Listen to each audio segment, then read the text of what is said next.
स्तुती करतो. न्यायसंकुलानं आपण शिकत आहोत आणि फार आवश्यक असणारी ती गोष्ट आहे. जर न्याय समजला तर स्वर्गामध्ये जाणं आणि या पृथ्वी तलावरचं आमचं वास्तव्य आम्हाला अतिशय सोपं जाणार आहे. बऱ्याच वेळा आध्यात्मिक जीवनामध्ये जगताना आम्ही गैरसमजामध्ये जगतो की आम्ही स्वर्गामध्ये पोहोचणार आहोत, स्वर्ग आमचाच आहे, तिथं पोहोचण्यासाठी आम्हाला कोणी अटकाव करणार नाही आणि आम्ही आमचं आत्मिक जीवन याच्यामध्ये जी दुरुस्ती करायला पाहिजे ती दुरुस्ती कधी करत नाही. परंतु जेव्हा येशू ख्रिस्त या पृथ्वी तलावरती आला, त्यास येशू ख्रिस्ताचं जे शिक्षण होतं ते शिक्षण पाहिल्यावरती धर्मपंडित निकोदेमस तोही कन्फ्यूज झाला आणि येशूला तो प्रश्न करतो की स्वर्ग राज्य मिळावं म्हणून मला काय केलं पाहिजे. जो धर्माचं शिक्षण देणारा व्यक्ती तो व्यक्ती संभ्रमात आहे. त्याला प्रश्न पडतो, तो कन्फ्यूज होतो, मी स्वर्गामध्ये पोहोचेल का नाही आणि मला पोहोचायचं तर मला काय केलं पाहिजे. म्हणून लक्षात ठेवा, कोणी व्यक्ती, कोणता बाळक, कोणता सेवक आणि कोणता जगातला व्यक्ती तुम्हाला हमखास स्वर्ग राज्याची खात्री देऊ शकतो. हा कौतुक करत तुमचं आणि ज्या पद्धतीने तू तुमची सपादनी करतो, येशूने तशी सपादनी नाही केली. धर्मशास्त्र जाणणारा व्यक्ती आणि येशू त्याला म्हणतो की हे निकोदेमसा, नव्यानं जन्मल्यापासून कोणी देवाचं राज्य पाहू शकत. म्हणजे निकोदेमसला त्याने सावध केलं. सावध करणाऱ्या संदेशाची आम्हाला गरज आहे आणि ते शिक्षण आम्हाला अत्यावश्यक आहे. म्हणून आम्ही स्वर्गापासून सुरुवात केली. स्वर्गातला पहिला न्याय आणि त्याच्यामध्ये देवदूतांचे 4 क्रम. त्या 4 क्रमामध्ये पहिला आम्ही पाहिलं, पहिला न्याय कोणता न्याय होता? पहिला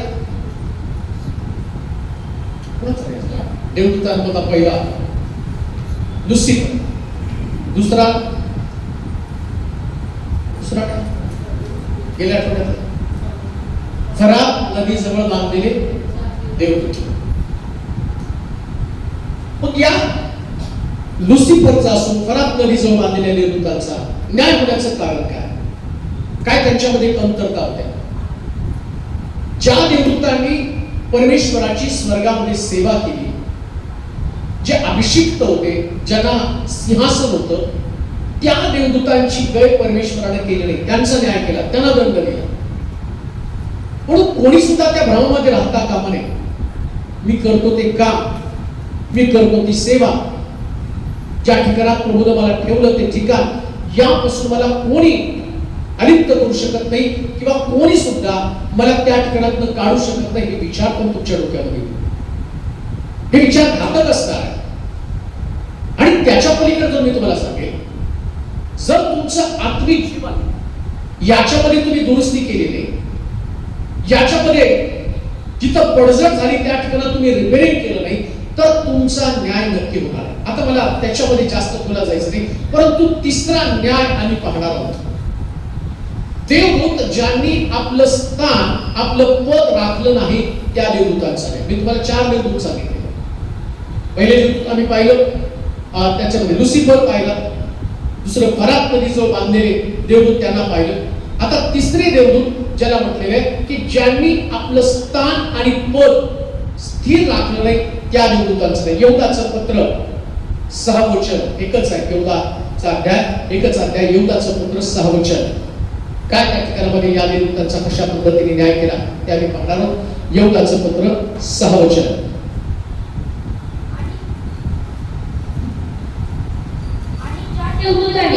ज्या देवदूतांनी आपले अधिकार पद न राखता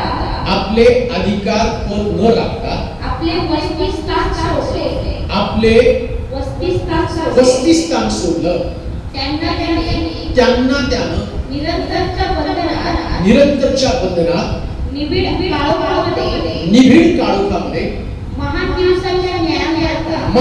दिवसाच्या न्यायाकरता न्यायाकरता राखून ठेवलं.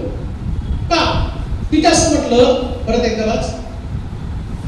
आणि ज्या देवदूतांनी आपले अधिकार पद न राखता आपले वसतिस्थान सोडलं, त्यांना त्यानं निरंतरच्या बंधनात निबिड काळोखामध्ये महान दिवसाच्या न्यायाकरता राखून ठेवलं. आता या ठिकाणामध्ये ज्या देवदूतांचं पतन झालं किंवा तिसरे देवदूत ज्याने आपलं स्थान सोडलं किंवा त्यांनी आपलं स्थान स्थिर ठेवलं नाही, या देवदूतांचा प्रभूने न्याय केला. आणि त्याची सुरुवात करतानाच म्हटलं की त्यांनी आपलं वसतिस्थान सोडलं. लक्षात घ्या, जिथं प्रभू तुम्हाला ठेवतो त्याच्या समक्षतेमध्ये, त्याच्या सानिध्यामध्ये, दावीद म्हणतो त्याच्या सानिध्यात उभं राहणाऱ्यांची केवढी धन्य. आमचं राहण्याचं ठिकाण कोणतं? आम्ही कोणत्या ठिकाणामध्ये राहतो? आणि कधी कधी देवानं आम्हाला खास दर्जा देऊन त्याच्या जवळची जागा दिलेली असते. परंतु कधी कधी जसं या देवदूतांच्या संबंधानं असं म्हटलं की त्यांना त्या स्थानात कदाचित राहायचं नसेल म्हणून त्याने ते ठिकाण सोडलं. मग कोण आहे देवदूत? त्याने आपले वसतिस्थान सोडलं. जेव्हा येशू ख्रिस्ताकडे एका व्यक्तीनं प्रश्न केला, एक स्त्री होती आणि तिचा नवरा मेला, त्यानंतर मग तो त्याला म्हटला की त्याच्या भावानं तिच्याबरोबर लग्न केलं, तो पण मेला. मग त्याच्या भावानं असं करून जवळजवळ 7 पुरुषाबरोबर तिने लग्न केलं. मग प्रश्न उपस्थित केला की स्वर्गामध्ये ती बायको कोणाची? त्या प्रभूनं, आता नीट लक्ष द्या मी तुम्हाला काय सांगतो म्हणजे तुम्हाला ते समजेल. त्याला स्वर्गामध्ये ती पत्नी कोणाची असणार आहे? त्यास प्रभू येशू ख्रिस्त एक वाक्य बोलतो, स्वर्गामध्ये कोणी कुणाची पत्नी नसणार आहे आणि कोणी कुणाचा पती नसणार आहे. स्वर्गामध्ये सगळे देवदूतांसारखे असणार आहे. देवदूत लग्न करत नाही आणि करून घेत नाही. आता देवाचा नियम काय? बस अजून शास्त्रामध्ये असं दिलं, 1,44,000 लोक ज्यांना स्वर्गामध्ये डायरेक्ट प्रवेश दिला जाणार आहे. प्रकटीकरणाच्या पुस्तकामध्ये त्या संबंधानं आणि त्याच्या संबंधानं काय म्हटलं माहिती का? ते स्त्री संघानं मलिन झालेले लोक आहेत, 1,44,000. म्हणजे स्त्री संघानं मलिन होणं हे देवदूतांना आणि भूषावं नाही किंवा देवदूत त्याने तशा प्रकारची गोष्ट करतात. आता घडलं काय? देवाने त्याला एक जागा दिली, पवित्र जागा. म्हणजे पवित्र जागा काय? तुम्हाला लग्न करायचं नाही कुणाला, देवदूतांना. त्यांना भावना, त्यांना कुठल्या प्रकारच्या फिलिंग्स असतात कामा नये. त्याने त्याचं जीवनाचं पावित्र्य राखलं पाहिजे. दावीद म्हणतो माझ्या आईनं गर्भधारण केलं तेव्हापासूनचा मी पाप. म्हणजे गर्भधारण ही पापाची अवस्था. आणि म्हणून देवदूतांच्या बाबतीमध्ये देवाचा नियम काय होता की त्याने कोणत्याही परिस्थितीमध्ये लग्न करू नये. आणि उत्पत्तीच्या पुस्तकामध्ये जर असं पाहिलं तर तिथं असलेलं देव पुरुष स्त्री बरोबर देवपुत्रांनी आणि त्या पाहिलं की स्त्रिया सुंदर आहेत आणि देवपुत्रांना स्त्रियांशी संबंध प्रस्थापित केले. कोण देवपुत्र आहेत? ते देवपुत्र म्हणजे देवदूत आहेत, जे स्वर्गामधनं देवाचे लोक घेऊन पृथ्वी तलावरती येत होते. आणि त्याने पाहिलं मानव कन्या सुंदर आहे, मानव कन्या सुंदर आहे. पाहिलं बरोबर ते त्या स्त्रीच्या प्रेमामध्ये पडले, मानवा आणि त्या कन्येच्या प्रेमामध्ये पडले. आणि शास्त्र काय सांगतं माहिती का? या देवदूताने किंवा देवपुत्रानं त्या ठिकाणामध्ये असणाऱ्या स्त्रियांशी संबंध प्रस्थापित केले आणि त्याच्यापासून महाकाय जन्माला आले. त्याची उंची शास्त्रामध्ये त्याच्या संबंधाने कधी आलं तर महाकाय संबंधाने जर तुम्हाला माहिती पाहिजे असेल तर YouTube वरती महाकायचं शिक्षण दिलेलं आहे, ते पण तुम्ही संदेश पाहू शकता की त्याच्यामध्ये जवळजवळ 18 फुटी उंचीचे महाकाय जी तुम्ही आता पाहता. तुम्ही कधी 7, 8, 9 फुटापर्यंत तुम्ही माणसं पाहता, परंतु त्या काळामधली जी माणसं होती 18 फूट उंचीची माणसं, 18 फूट. आणि एवढी उंच माणसं जन्माला आली.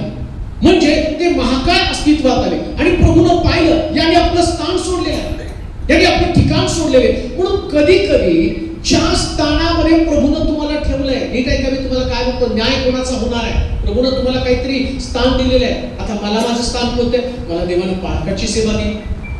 तसं आता आम्ही पाहतो की काही लोकांना गाण्याची सेवा दिलेली, काहींना वाजवण्याची सेवा दिलेली, काहींना सुवार्तिकाची सेवा दिलेली, काहीतरी काम तुम्हाला सोपवलं, काहीतरी जागा तुम्हाला दिली. परंतु कधी कधी या जागेकडे आम्ही दुर्लक्ष करतो. त्या जागेचं महत्व आम्हाला वाटत नाही. आणि लक्षात घ्या, जगामध्ये एवढे विद्वान, एवढे ज्ञानी, एवढे श्रीमंत, नावाजलेले लोक आहेत, पण प्रभू कधी कधी त्यांना बोलवत नाही. आणि आम्ही कुचकामी, टाकाऊ, आमची कुठली योग्यता नाही. विचार करा, आज मी माझ्या जीवनासंबंधाने विचार करतो, कितीतरी हुशार लोक जगामध्ये अस्तित्वात आहेत, परंतु प्रभूनं त्यांना सेवेसाठी नाही बोलवलं. एवढ्या मोठ्या देवाची सेवा सारं जग जो चालवतो, सगळे राजे त्याच्या समोर मुकुट काढून ठेवणार आहे, प्रत्येक गुन्हा त्याच्या समोर टेकला जाणार आहे, जो जगाचा न्याय करणार आहे, आणि तो देव माझ्यासारख्या पामराला निवडतो. आणि कधी कधी माझ्या डोक्यामध्ये येतं, नाही मला ही सेवा करायची, हे स्थान मला नको आहे, मला दुसरी जागा कोणती तरी पाहिजे, मला दुसरं कोणतं तरी काम करायचं. आणि अशा परिस्थितीमध्ये जे देवदूताने बंड केलं तेच आम्ही बंड करतो आणि ती जागा सोडतो. आम्हाला देवाच्या घरामध्ये, देवाच्या सानिध्यामध्ये, देवाच्या समक्षतेमध्ये, जसं आम्ही पाहतो योसेफाला देवाने एक जागा दिली होती. 11 पेंढ्याने तुझ्या पेंढीला नमन करणार, 11 तारे, सूर्य, चंद्र तुला नमन करणार. पण त्याच्यासाठी तुला तुझ्या जीवनाचं पावित्र्य राखलं पाहिजे. कोणत्याही परिस्थितीमध्ये तुला मोहाचा प्रसंग येईल, आणि आम्ही पाहतो योसेफाच्या जीवनात मोहाचा प्रसंग आला. पोटिफाराची पत्नी त्याच्यावर शरीर संबंध प्रस्थापित करण्यासाठी आणि त्याला गळ घालत, परंतु योसेफानं आपला दर्जा, आपलं स्थान राखलं. काय दानियलच्या बाबतीमध्ये घडलेलं, दानियला संबंधानं दानियल राजा त्याला सांगतो की आता दानियल, शद्रक, मेशक, अबेदनगो या दोघांना पण राजदरबारामध्ये मी ठेवणार. परंतु यानं त्या पूजाला त्याने सांगितलं, जे मिष्टान्न मी खातो, जे द्राक्षरस मी पितो, आणि यांना देऊन टाक. दानियल, शद्रक, मेशक, अबेदनगो कशा पद्धतीने त्यानं फाईट केलं ते म्हणतात, राजा खातो तो द्राक्षरस, राजा पितो तो द्राक्षरस, आणि राजा खातो ते मिष्टान्न, याचा मला विटाळ होणे. त्याने आपल्या स्थानाला जपलेलं आहे. तुम्ही तुमच्या स्थानाला जपता, प्रभूने तुम्हाला दर्जा दिले. लक्षात ठेवा, या जगामध्ये कित्येक लोकांना तारणाच्या जबड्यावरती माघारी गेली, तारणाच्या जबड आली, त्यांना तारणाचं महत्व वाटलं नाही, त्यांना अभिषेकाचं सामर्थ्याचं महत्व वाटलं नाही, त्यांना पाचारण्याचं महत्व वाटलं नाही. पण प्रभूनं तुम्हाला पाचारण, देवानं तुम्हाला जागा दिली, देवदूताला पण देवानं जागा दिली. परंतु बायबल सांगतो त्याने आपलं स्थान, आपली जागा सोडली. गांधू नाही का, कधी सुद्धा तुमचं पाचारण, तुमची जागा याच्यावरती हल्ला होत असताना तुम्ही त्याच्यापासून जाऊ नका. सगळ्याची किंमत चुकवावी लागते. देवदूत स्वर्गामध्ये होते आणि स्वर्गामध्ये येऊन त्यानं थोड्याशा मोहाला बळी पडले, थोड्याशा मोहाला प्रियानं त्याला कंट्रोल करता आलं असतं, परंतु त्यांना डोळ्याची वासना आणि देहाची वासना याच्यावरती त्यांना कंट्रोल करता आलं. आणि तुम्हाला माहिती का, प्रभू येशू ख्रिस्त सुद्धा या पृथ्वी तलावरती आल्यावर जेव्हा डोंगरावर त्याची परीक्षा घेण्यात आली, तेव्हा त्या सैतानानं, लुसिफरनं पुन्हा त्याला जग दाखवलं. त्याला दाखवलं, तो म्हटला मला नमन कर, जग तुला मी देऊन टाकतो. तुमच्या प्रत्येकाची परीक्षा होणार, तुमच्या स्थानातनं तुम्हाला दूर काढण्यासाठी. येशू ख्रिस्ताला मोठं स्थान आहे. अजून एक गोष्ट मी तुम्हाला सांगतो, समजा ख्रिस्त त्या मोहाला बळी पडला असता, शास्त्र काय सांगतं माहिती का, जेव्हा येशूनं या सगळ्या गोष्टीवरती विजय मिळवला, शास्त्रामध्ये असं लिहिलं, प्रभूनं सगळं जग त्याच्या स्वाधीन केलं आणि जगाचा तो न्याय करणार आहे. जेव्हा तुम्ही तुमच्या स्थानाला महत्व देता, तेव्हा देव विशेष प्रकारचा अनुग्रह, विशेष प्रकारची कृपा तुम्हाला देतो. तुमचं स्थान आहे आणि त्या स्थानामध्ये तुम्हाला टिकून राहायचं. मग या देवदूतांचा न्याय होण्याचं कारण काय, त्यांनाच त्या स्थानामध्ये राहायचं नव्हतं. ऐका, काय तुमच्या मनामध्ये ते युद्ध चालू आहे का, मला या जागेत राहायचं नाही, मला प्रार्थनेत राहायचं नाही, मला विश्वासामध्ये राहायचं नाही, थोड्याशा असणाऱ्या प्रश्नात, थोड्याशा संकटामध्ये, थोड्याशा अडचणीमध्ये, थोडीशी तुमची परीक्षा होत असताना आम्ही आमचं स्थान का सोडतो, परीक्षा. कधी कधी परीक्षा होती. लक्षात ठेवा, कोणतीही जागा परीक्षेशिवाय असू शकत नाही. प्रत्येक जागेवरती परीक्षा, प्रत्येक जागेवरती. आणि परीक्षेशिवाय कोणताही विश्वासणारा असू शकत नाही. प्रत्येक विश्वासणाऱ्याची परीक्षा होती. आर्थिक होईल, शरीराची परीक्षा होईल. कशी लोकांची परीक्षा झाली, लेकरं गेली, संपत्ती गेली, आरोग्य गेलं. पण योगाचं स्थान काय, त्याला माहिती नाही, त्याची पत्नी म्हणती देवाला दोष दे, सोडून टाक, काय सर्व धरून राहिलेला आहे. परंतु त्यानं त्याची जागा नाही सोडली. काय त्याची जागा आहे, देवानं त्याच्या संबंधाने डिक्लेअर केलं होतं. ऐका नीट, तेव्हा लुसिफर स्वर्गामध्ये गेला, सैतान स्वर्गामध्ये गेला आणि तो म्हटला, तुझं, देवाने त्याला प्रश्न केला, काय तुझं लक्ष माझा सेवक योब याकडे गेलं का, त्याची कोणती जागा आहे. तो म्हणतो, त्याच्यासारखा नीतिमान या पृथ्वी तलावर दुसरा. एक जागा आहे, स्थान आहे. कदाचित देव तुमच्याबद्दल बोलत असेल. तुम्हाला वाटतं परीक्षा माझी का होते, जगात लोकांची परीक्षा नाही पण माझी परीक्षा जास्त आहे. कदाचित देवाने तुम्हाला नीतिमत्वाचा दर्जा दिला असेल, तो असेल या व्यक्तीविषयी मला खात्री आहे. आणि जेव्हा तुमच्यामध्ये नीतिमत्व असतं ना, तेव्हा चारही बाजूने तुमची परीक्षा होत असते. पण एक गोष्ट ध्यानात ठेवा, योबा सगळ्या स्थितीमध्ये आपला दर्जा आणि आपलं स्थान गमावलं नाही. धन्य ते लोक जे कठीण परिस्थितीमध्ये देवाला विश्वासूपणे अनुसरतात. शरीर जाऊ द्या हो, आता जे तुमचं शरीर आहे, कधी कधी शरीरा संबंधाने म्हणतो का मला एवढे रोग दिलेले आहेत, एवढे रोग, एवढे आजारपण, एवढे व्याधी आमच्या शरीरामध्ये, एवढे विकार आमच्या शरीरामध्ये, आणि आम्ही हतबल होतो. प्रत्येक गोष्ट करा, हे शरीर मर्त्य शरीर आहे. कोणाचंही शरीर किती पण चांगलं असलं ना, एक दिवशी याला किडे खाणार आहे. परंतु प्रभू आल्यावर आम्हाला गौरवी शरीर मिळणार आहे. पण त्याच्यासाठी आम्हाला सत्व, आम्हाला तत्व, आमचे सिद्धांत, आमचा विश्वास, आमचं नीतिमत्व याच्यामध्ये टिकून राहता आलं पाहिजे. नाही सोडायचं आम्हाला नीतिमत्व. योबानं अतिशय सुंदर पद्धतीने त्या प्रश्नाला तोंड दिलं. तो म्हणतो देवानं दिलं धन्य त्याचं नाव. अशी दुसरी गोष्ट, योग काय म्हणतो त्याच्या पत्नीला, परमेश्वरापासून फक्त सुखच घ्यावं का? सैतान तुम्हाला सुखाच काय, देवाच्या मागे चालला, काय सुख तुला मिळालं? सगळं तुझ्या मागं अपयश आहे, काहीच तुझ्या जीवनामध्ये चांगलं नाही, काय प्रभूला अनुसरून फायदा होणार आहे? आता बऱ्याच वेळा हा लुसिफर तुम्हाला याच प्रश्नामध्ये अडकवतो आणि तुम्ही काय करता, तात्कालिक सुखाच्या मागे लागता. परंतु मला कधी कधी श्रीमंत मनुष्य आणि गरीब लाजरस याच्याकडे पाहिलं कळतं, ओढानं भरलेलं शरीर घेऊन तो मरतो, पण मेल्यावरती स्वर्ग गाठतो. लक्षात ठेवा, आमचं मिशन काय? आमचं मिशन फक्त स्वर्ग आहे. त्या स्थानामध्ये राहा. कोणत्या स्थानामध्ये? त्या ठिकाणामध्ये या देवदूतांनी आपलं स्थान सोडलं. तुम्ही तुमचं स्थान सोडू नका. तुम्ही धार्मिकतेच्या स्थानात धार्मिकतेमध्ये टिकून राहा, विश्वासामध्ये विश्वासात टिकून राहा. प्रभूनं काय तुम्हाला दिलेलं आहे? कोणता दर्जा? काही लोकांमध्ये प्रचंड विश्वास असतो, आणि विश्वास असणं ही गोष्ट साधी गोष्ट नाही. जगामध्ये सगळ्यांमध्ये तो विश्वास नसतो, पण काही लोकांमध्ये पराकोटीचा विश्वास असतो. त्यांची परीक्षा होती, पण त्यांचा विश्वास कळला जात नाही. 12 शिष्य येशूचे होते.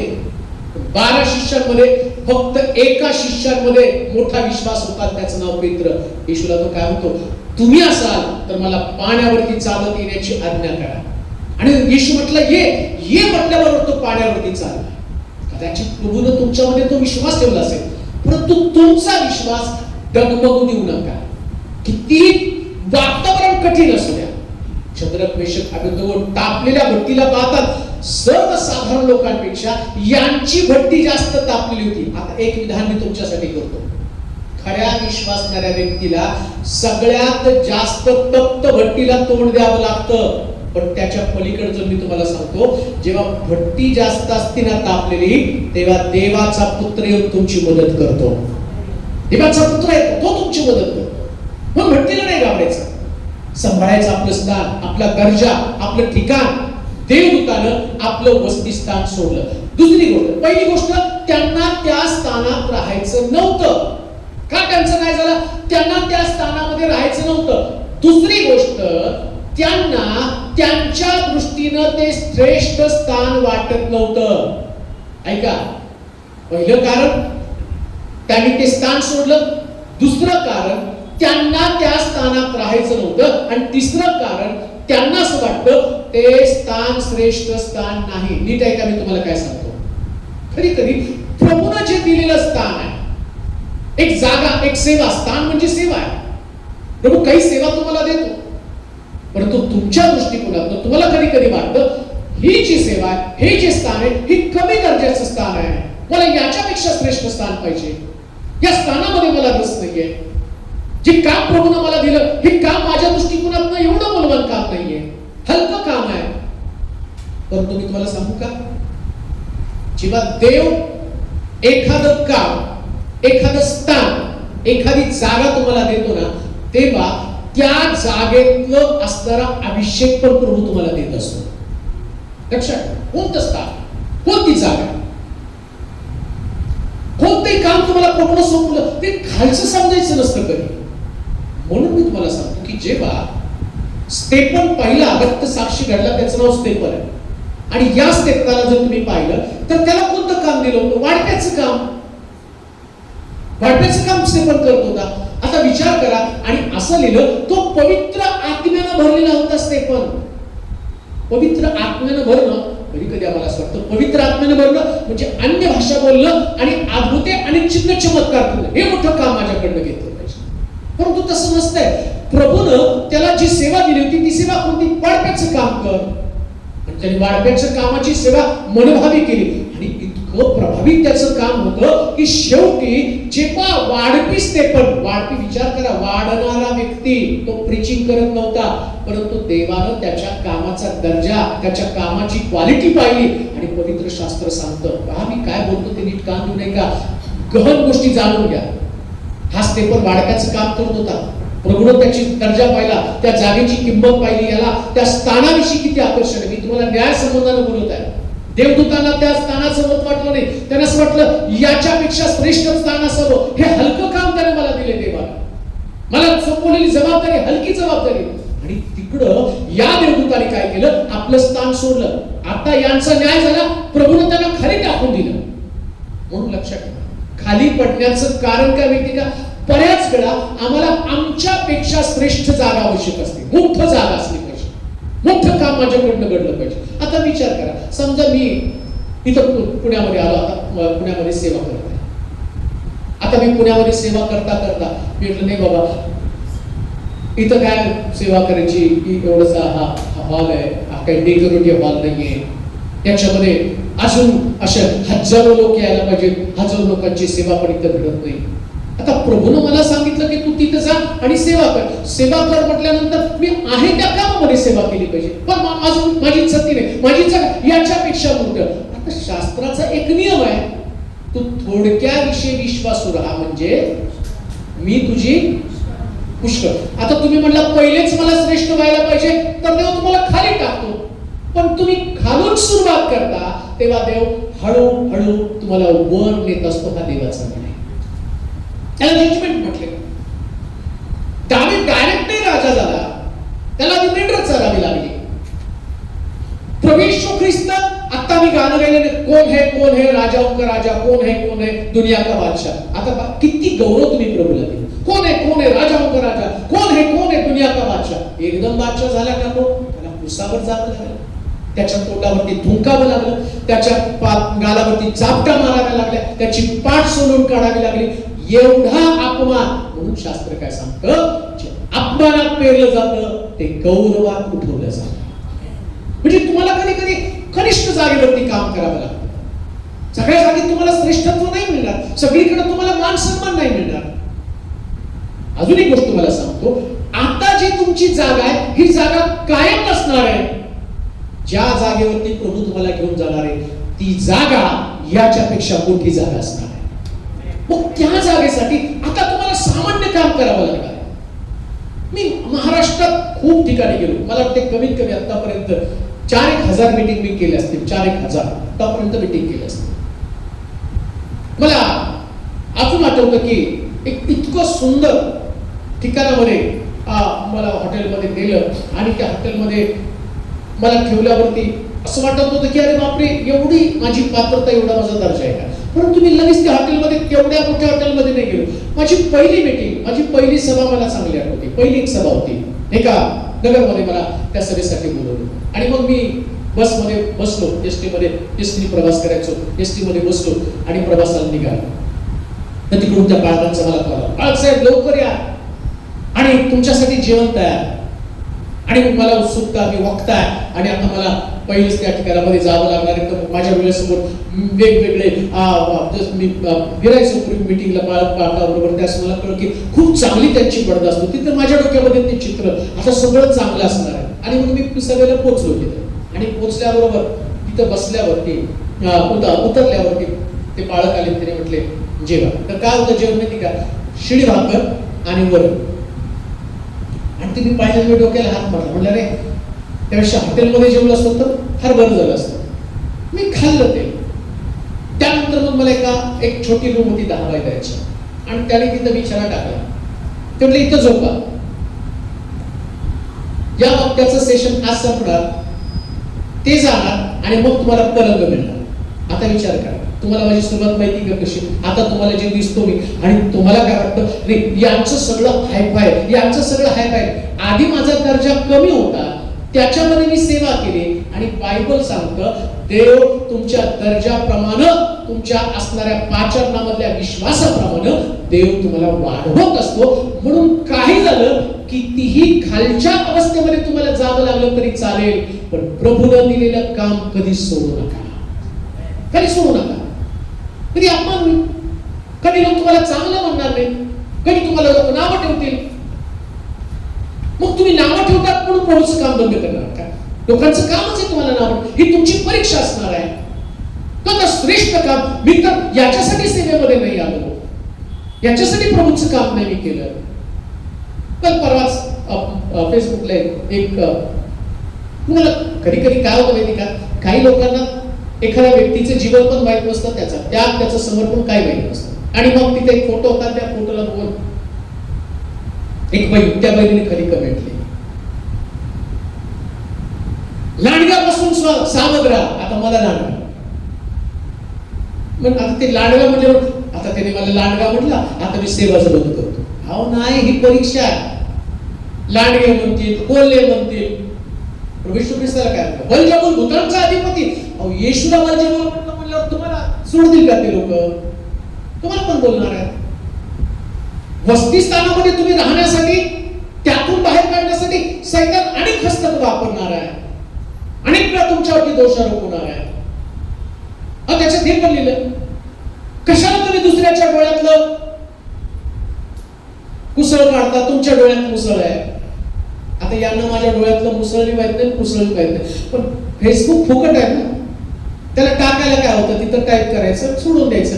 आता सैतान तुम्हाला वेगवेगळ्या पद्धतीने टॉर्चर करणार आहे, पण धन्य ते लोक आपलं वस्तीस्थान कधी सोडत नाही. सोडू नका आपली जागा, सोडू नका आपलं स्थान. अजून एक गोष्ट मला सांगतो, तुम्ही कोणा व्यक्तीची सेवा करत नाही, ज्याची सेवा तुम्ही करता तो प्रतिफळ देणारा देव आहे आणि त्याला तुम्हाला देणार. तुम्हाला कोणा माणसाची सेवा नाही करायची, कोणा व्यक्तीची सेवा नाही करायची. मग लोकांकडनं तुम्हाला सगळे काही ऐकायला लागले तर सैतानाचं काम, तो डायरेक्ट तुमच्यावरती हल्ला करणार. सैतान काय डायरेक्ट सैतान आला तुमच्यासमोर आणि मला म्हटलं हे म्हणून सेवा बंद कर. तो सैतान आहे, तुम्हाला सांगितलं ना, सुरुवात तर करताना सांगितलं. सैतान कोण आहे? आत्मा. कोण आहे सैतान? सांगितलं नाही तुम्हाला. देवदूत पण कोण आहे? आत्मे. सैतान पण कोण आहे? आत्मा. आणि आत्म्याला कशाची गरज आहे? शरीराची. आता सैतानाला, सैतान आत्मा असल्या कारणानं तो कोणाच्या तरी शरीरामध्ये प्रवेश करेल, कोणाच्या पण शरीरामध्ये प्रवेश करेल आणि तो सैतान त्या व्यक्तीच्या माध्यमातून तुम्हाला टॉर्चर करेल. उद्देश काय? तुमचं स्थान तुम्ही गमवावं, तुमची जागा तुम्ही गमवावी.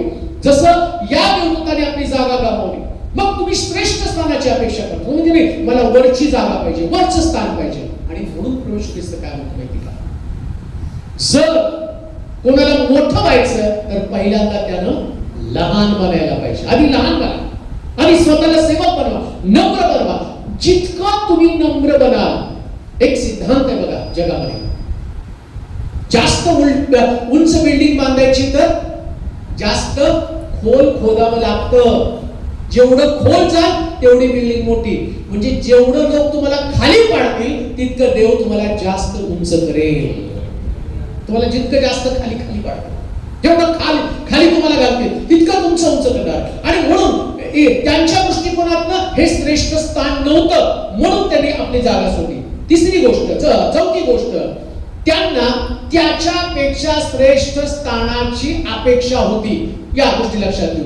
आता लक्षात ठेवा, देवानं ज्यांना ज्या स्थानात ठेवलं त्या स्थानात न राहता दुसऱ्या स्थानाची अपेक्षा करणं म्हणजे बंड करणं. काय बोलतो मी नीट ऐका. देवानं ज्या लोकांना ज्या स्थानात ठेवलं त्या स्थानात राहण्याच्या ऐवजी दुसऱ्या स्थानाची अपेक्षा करणं म्हणजे देवाविरुद्ध बंड करणं. परत मी रिपीट करतो, देवानं ज्या स्थानामध्ये तुम्हाला ठेवलं त्या स्थानात न राहता दुसऱ्या स्थानाची अपेक्षा करणं म्हणजे बंड करणं. आणि या देवदूतांनी बंड केलं आणि त्या ठिकाणामध्ये आम्ही पाहतो देवानं त्यांचा न्याय केला. म्हणून लक्षात ठेवा, कोणतं स्थान तुम्हाला असेल ना त्या जागेमध्ये समाधान येणार. मी आता इथं पाळक बनण्याच्या अगोदर पुण्यातच माझी सेवेला सुरुवात झाली आणि माझ्या सेवेची सुरुवात होताना तुम्हाला माहिती का चर्चमध्ये माझं काम काय होतं तुम्हाला माहित नाही. या पुण्यामध्ये मी राहिलो, परंतु जेव्हा पहिलं चर्च औंधमध्ये आमच्या घरामध्ये चालू झालं त्याच्यानंतर शेतामध्ये चर्च चालू झालं आणि त्या शेतामध्ये चर्च चालू झालं की त्या शेतामध्ये काय होतं, शेतामध्ये जनावरं एक जनावरांचा गोठा होता आणि त्या गोठ्यामध्ये चर्च घ्यायचं. म्हणजे शनिवारपर्यंत त्या गोठ्यामध्ये म्हशी बांधायचे आणि रविवारी तिथं चर्च घ्यायचो आणि रविवारी चर्च घेण्याच्या अगोदर आम्ही सकाळी उठायचो आणि तो गोठा स्वच्छ करायचो आणि छानपैकी धुवून त्या सकाळी लवकर उठून 6ला जाऊन आम्ही तो सगळा गोठा स्वच्छ करून मग तिथं भक्ती घ्यायचो.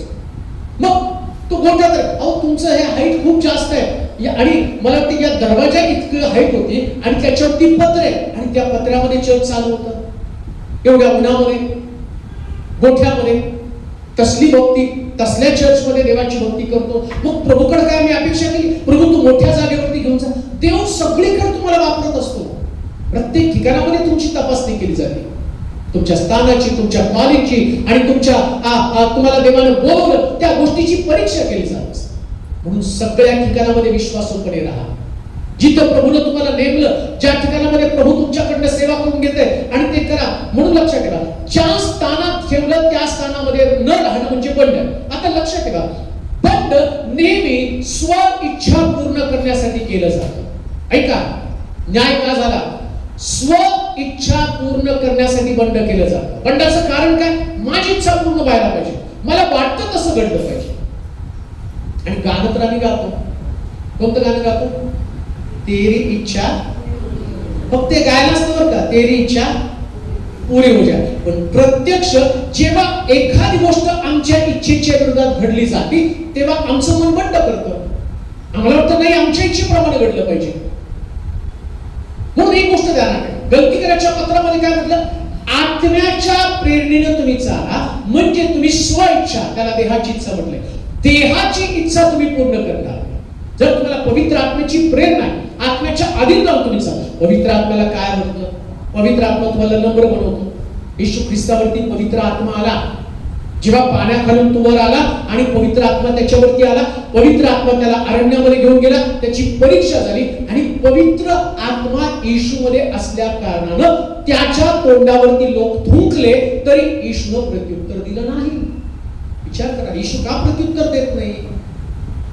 तुम्हाला कोणी एखादा वाईट शब्द बोलला तरी सुद्धा तुम्ही प्रत्युत्तर देता. नीट आहे का मी तुम्हाला काय बोलतो? मग तुम्ही पवित्र आत्म्याच्या अधीन आहात. एखाद्याने तुमची निंदा केली, एखाद्याने तुमच्याविषयी चुकीच्या गोष्टी पसरवल्या, तुमची प्रतिक्रिया काय? तुम्ही कशा पद्धतीने रिॲक्ट होता? म्हणजे तुम्ही आत्म्याच्या अधीन नाही. जर तुम्ही आत्म्याच्या अधीन झाला तर तुम्ही कधी रिॲक्ट होत नाही. येशूने काय असं म्हटलं, तो लोकर कापणाऱ्यांपुढे मेंढरू जसं गप्प राहावं तसा तो गप्प राहिला. आणि कसं काय जमलं येशूला हे? एवढं त्याचा अपमान झाला, एवढा त्याचा छळ झाला. आणि त्याच्या पलीकडे जाऊन तुम्ही पहा, सगळं होत असताना, नीट आहे का?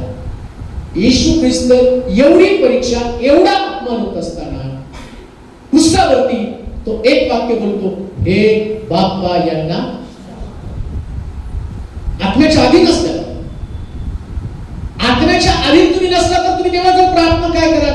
देवा यांना शासन कर. प्रत्येक शासन मागणारी प्रार्थना ही आत्म्याच्या अधीन असणारी प्रार्थना नाही. शिक्षा, शासन, न्याय करणं हा देवाचा स्वभाव. तुम्ही मागू नका त्यांचा न्याय करण्यासाठी. तुम्हाला नाही मागायचं देवाला न्याय कर, याचा अर्थ तुम्ही देवाला न्याय समजावून सांगत आहात. देवाचा स्वभावच न्याय आहे, तो बरोबर न्याय करतो.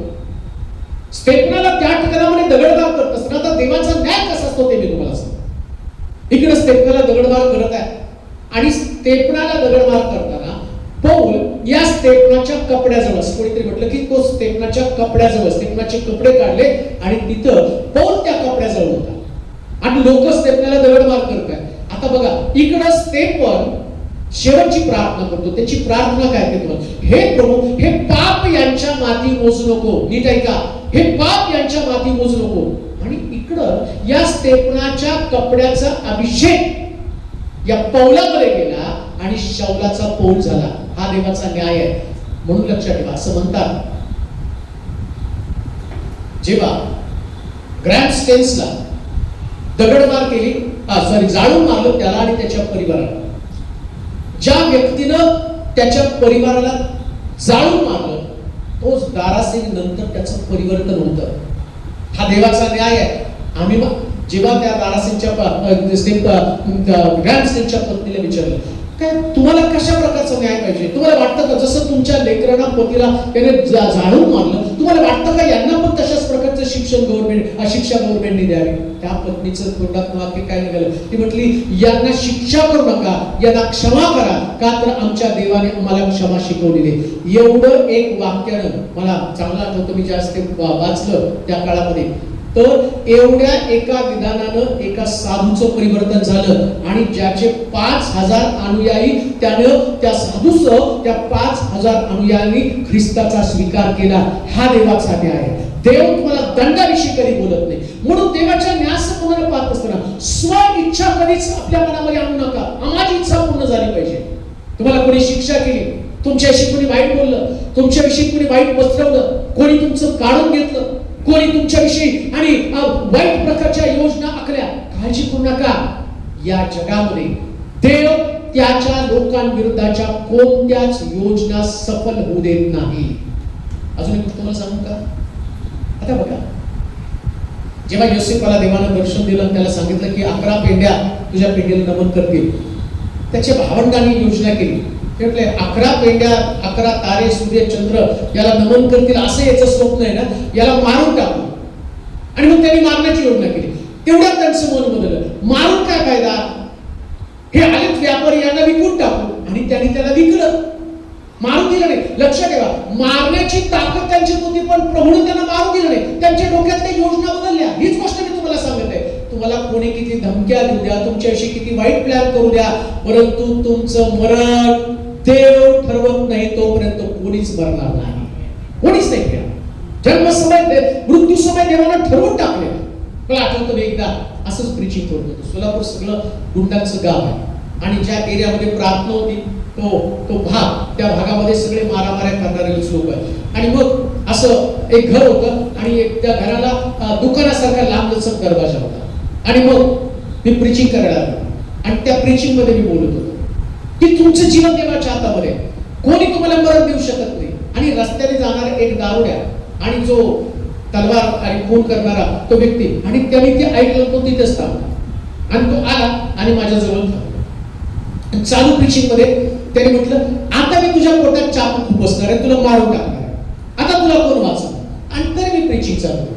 आणि मग लोक आले, त्याला पकडले आणि त्याला घेऊन गेले. मी काही प्रीचिंग नाही बंद केलं, तो फक्त बोलला, पण त्याला इजा करण्याची ताकद नव्हती. का? कारण माझा जन्म समय, माझा मृत्यू समय माझ्या देवाच्या हातामध्ये आहे. योसेफाच्या बाबतीमध्ये तसंच घडलं. कोणी नाही तुम्हाला मारू शकत. म्हणून कोणाच्या धमकीला पण तुम्ही घाबरू नका. कोण व्यक्ती तुम्हाला कुठल्या प्रकारची हानी पोचू शकत नाही. आणि अजून एक गोष्ट सांगतो, जर देवानं एखाद्या व्यक्तीच्या हस्ते तुमचं मरण ठेवलं तर त्याला कोणी अडवू पण शकत नाही. ती देवाची योजना, ती देवाची इच्छा. योहानाच्या बाबतीमध्ये योहानाचा शिरच्छेद करावा म्हणून हेरोदाला देवानं पेरून ठेवलं, त्याचं मरणच त्याच्यामध्ये होतं. Shadrach, Meshach, Abednego, Daniel, Shadrach, Meshach, Abednego यांना भट्टीमध्ये टाकलं, नाही गेले ते. देवाची इच्छा नव्हती त्यांनी मरावं. सिंहाच्या गुहेमध्ये दानियल होता, देवाची इच्छा नव्हती त्यानं मरावं, त्यातून देवाने त्याला बाहेर काढलं. म्हणजे मरणाच्या प्रसंगात देव तुम्हाला बाहेर काढणार आहे. मग तुम्हाला देवाच्या इच्छेप्रमाणे जीवन जगायचं, घाबरायचं नाही कोणत्या गोष्टीला. म्हणून स्व इच्छा जी आहे ना, ती तुमच्या न्यायासाठी कारणीभूत ठरते. आता एक वचन वाचूया म्हणजे तुम्हाला जास्त समजेल. योनाचं पुस्तक पहिला अध्याय आणि त्याचं 1 पासून 11 पर्यंतची वचन. योनाचं पुस्तक पहिला अध्याय.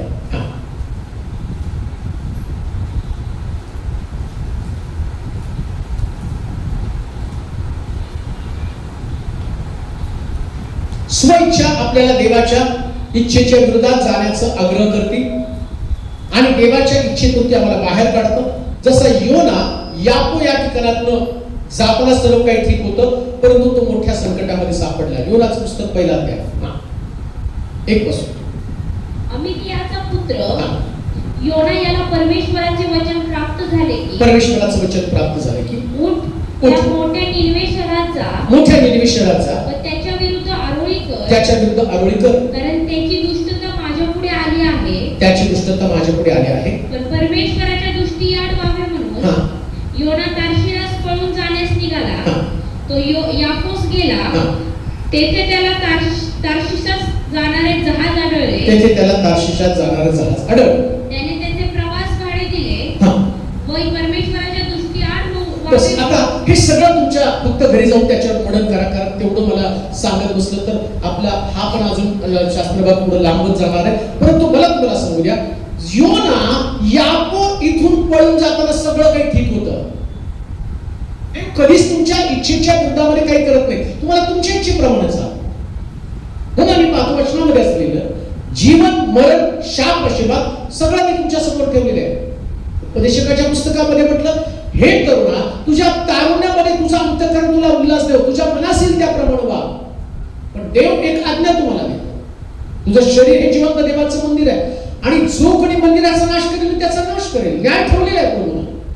योनाला देवाने सांगितलं निनिवेला जा, परंतु योनाची इच्छा होती निनिवेच्या ऐवजी तार्शिशला जावं. आता तार्शिश मध्ये निनिवेमध्ये फरक काय होता? तार्शिश जे शहर आहे हे शहर व्यापारी शहर आहे. इथं चांगला व्यापार आहे, उत्पन्न चांगलं आहे, भरपूर कमाई होती, पैसा भरपूर आहे. आणि त्याला असं वाटलं निनिवेमध्ये काय, निनिवेमध्ये सगळे पाप करणारे लोक आहेत. आता ते पाप पण त्यांचं साधं सुद्धा नाही. निनिवेचं पाप देवापर्यंत ओरड करत गेलं. आता कोणत्या सेवकाला वाटेल की त्या एकदम चांगलं ठिकाण सोडून त्या असणाऱ्या याच्यामध्ये जावं आणि त्या निनिवेमध्ये जावं, पापाच्या नगरीमध्ये जावं जिथं लोक प्रार्थना करत नाही. त्याला वाटलं जायचं तर कुठं, तार्शिशला जावं. तार्शिशला गेल्यावर लोक जास्त पैसे देतील, जास्त चांगली सेवा करतील, खायला प्यायला भरपूर देतील. पण प्रभूने त्याला सांगितलं निनिवेला. आता देवाची इच्छा कधी कधी काय असतं माहिती का, जिथं पाप चालू आहे तिथं जावं. कशाला? यशवंत मनुष्याचा पुत्र हरवलेले शोधण्यासाठी आहे. देवाची इच्छा आहे प्रत्येक व्यक्तीचा उद्धार व्हावा, प्रत्येकाचं तारणं व्हावं. तारणासाठी देव एखाद्या व्यक्तीच्या मनामध्ये घालत असलेली प्रेरणा ही देवाची इच्छा आहे. आणि देव म्हणतो तुला निनिवेत जायचंय. आता बघा देवाचा हेतू किती स्वच्छ होता. जर तो तार्शिशला गेला असता, तार्शिश मध्ये काम घडलं नसतं, नीट आहे का? पण देवाला माहिती होतं जेव्हा योना निनिवेमध्ये जाईल आणि तो सुवार्ता सांगेल, घोषणा करेल, निनिवेचे लोक पश्चाताप करतील हे देवाला माहिती होतं. लक्षात ठेवा, मला पण माहिती हे आहे. मला पुण्यामध्ये देवानं आणण्याचं योजना काय त्याला माहिती होतं देवाला. जर मी पुण्यामध्ये आलो, पुण्याचे लोक देवाचं वचन ऐकतील आणि पुण्याचे लोक देवामध्ये स्थिर होतील आणि जेव्हा देवामध्ये स्थिर, त्यांचं जगीतपणा निघून गेलं पाहिजे. लक्षात घ्या, आता जर तुम्हाला कळलं पुणे अशा टप्प्यामध्ये आलं. मला सोलापूरमधनं पुण्यात येताना खूप आनंद वाटत होता की मी पुण्याला येणार. पण जसं मी पुण्यामध्ये पाऊल टाकलं आणि ज्या एरियामध्ये मी राहतो त्या एरियामध्ये घराच्या दुसऱ्या बाजूला 8:30-9 वाजता रात्री कोण पण पुण्याच्या डोक्यामध्ये दगड घालून खलास करून टाकते आणि पेपरला बातमी येते आणि रोज तिथे 1-2 मर्डर आहेच. मुंबईमध्ये काल काय झालं, 22 वर्षाच्या मुलाला फक्त दरवाजा बंद कर म्हटल्याबरोबर त्या लोकल मध्ये एवढ्या लोकांसमोर त्याला बसवून टाकलं. पुण्यामध्ये त्याच्यापेक्षा काय कोयता गँग आहे, तरुण सगळे व्यसनाधीन आहेत. मुलींना तुम्ही बघितलं तर मुली त्या IT सेक्टरमध्ये, IT कंपनीमध्ये जर तुम्ही बघितलं तर तिथं सिगारेट ओढत आहे, क्लब आहे, सगळं. किती जगीक बनलेले आहेत ते. पैसा आहे, आत्मिक जीवन कुठे आहे? कुठे आत्मिक जीवन संपलंय. आणि सैतानाची इच्छा हीच आहे, फळ द्यावं आणि एदेन बाग काढून घ्यावी, आशीर्वाद काढून द्यावा. आणि देवाची इच्छा आहे परत एकदा एदेन बाग तुमच्या हातामध्ये द्यावी. कोण देणारे एदेन बाग? कोण सांगणारे वचन? योनाला देवाने सांगितलं जा निनिवेमध्ये जा, देवाच्या वचनाचा प्रचार कर. त्या लोकांवरती मी अग्नी पाठवणार आहे आणि गंधकाच्याद्वारे नाश करून टाकणार आहे. योना म्हणतो नाही, मला निनिवेला नाही, मला तार्शिशला जायचं. आणि तोपर्यंत सगळं नॉर्मल होतं. लक्षात ठेवा, काही वेळेस तुम्ही निर्णय घेताना त्या सगळं नॉर्मल असतं, काही तुमच्या विरोधात नसतं. योनाला जहाज पण मिळालं, जहाजामध्ये बसला. आता योना कसा विचार केला, मला माहिती आहे देवाची मुळीच इच्छा नाही मी तार्शिशला निनिवेला जावं, तार्शिशला, म्हणून तर देवानं जहाज पाठवलं. जहाज आले याचा अर्थ देवाची इच्छा आहे. अरे पण देव आधी बोललं ना तुला निनिवेकडे जायचं, तार्शिशकडे नाही जायचं. देवानं जहाज तिथं पाठवलं याचा अर्थ थोडी देवाची इच्छा ती आहे. पण आमच्या डोक्यात कल्पना येतात नाही देवाचीच इच्छा आहे मी तार्शिशला जावं. आणि तो त्या जहाजामध्ये बसला. बसल्यावर पण सगळं काही तिकीट पण मिळालं हो त्याला. अजून काय म्हणलं त्याला तिकीट मिळालं? त्याने त्याचे प्रवास भाडे दिले व परमेश्वराच्या दृष्टीआड व्हावे म्हणून त्यांच्याबरोबर तारशीलास निघून जाण्यासाठी तो जहाजात जाऊन बसला. तिकीट भाडं पण त्याला मिळालं होतं, तिकीट पण काढलं.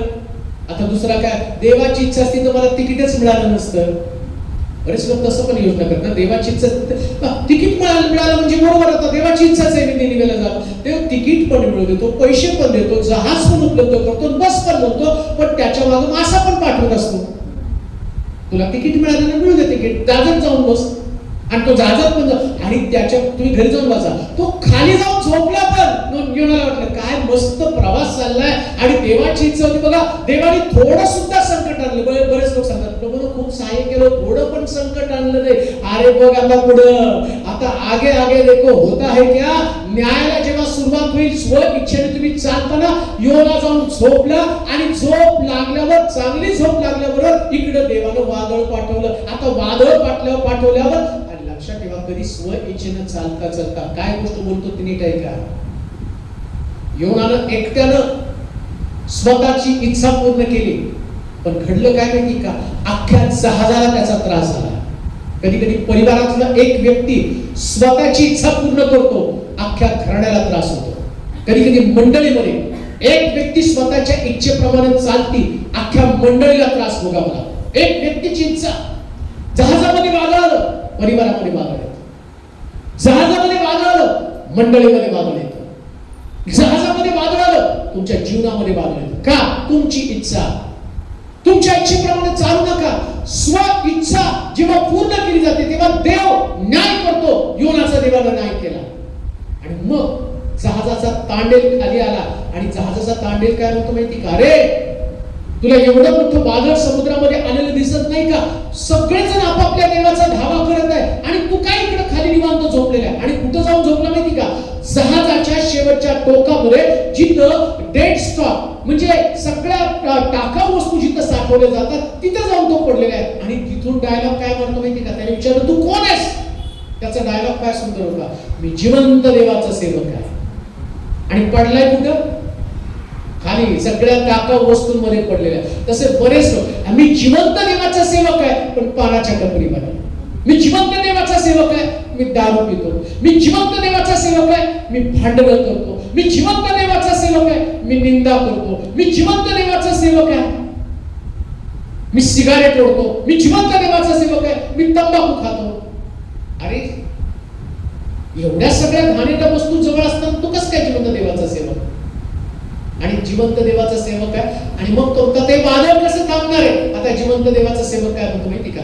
मलाच फेकून द्या, वादळ शांत होईल. बघा, म्हणजे या जिवंत देवाच्या सेवकामुळेच वादळ निर्माण झालं. हा देवाचा न्याय आहे, लक्षात ठेवा. म्हणून तुम्हाला कुठल्याच गोष्टीची गडबड करण्याची गरज नाही. देव बरोबर कुठं लपला, कसा त्याला बाहेर काढायचा देव प्लॅन करतो. आणि देवानं बरोबर त्या माणसाला तिथं खाली पाठवलं आणि योनाला तिथून काढलं आणि योनाला समुद्रात टाकून दिलं. आता टाकून दिल्यावर देवानं मासा पाठवला. न्याय मी सांगत आहे तुम्हाला, देवानं मासा पाठवला. मासा पाठवल्यावर माशानं बरोबर सगळ्याला सोडलं, यालाच पकडलं, कॅच केलं त्याला आणि योना माशाच्या पोटामध्ये. आता बघा, हा योना जहाजामध्ये झोपला होता आणि माशाच्या पोटात प्रार्थना करायला. जहाजात प्रार्थना करायला पाहिजे होती, तिथे काय केलं त्यानं? झोपला. आणि आता कुठं प्रार्थना करायला लागला? आम्हाला पण तसंच आहे, सगळं नॉर्मल असताना प्रार्थना करत नाही, मग देव मासा पाठवतो. आता विचार करा, माशा आपल्या पोटात ठीक आहे हो, पण माशाच्या पोटात आपण कसं ठीक आहे?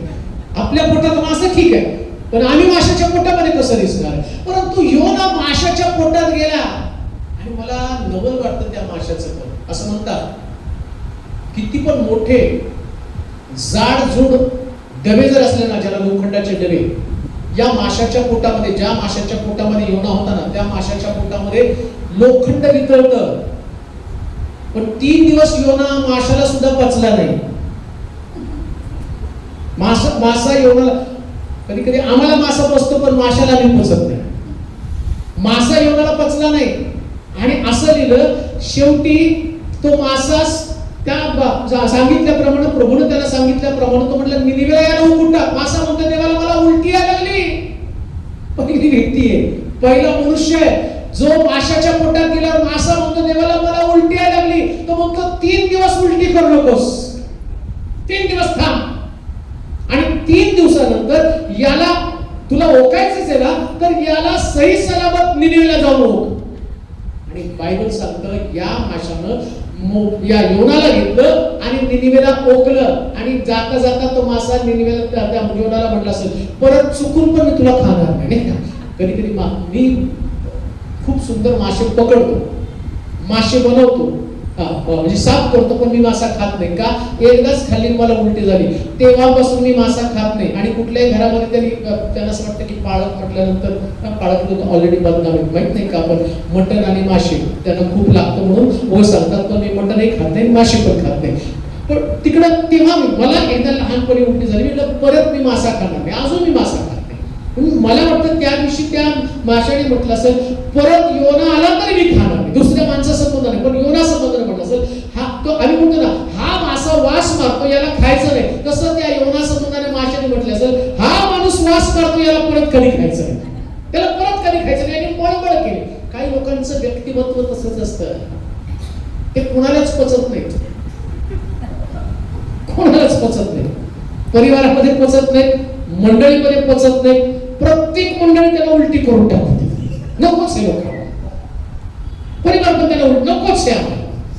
म्हणून लक्षात ठेवा देवाच्या लोकांनी पचणाऱ्या लोकांसारखं असावं. आम्ही म्हणाल काय किती सुंदर नाही का? बायबल किती भारी अद्भुत आहे पुस्तक.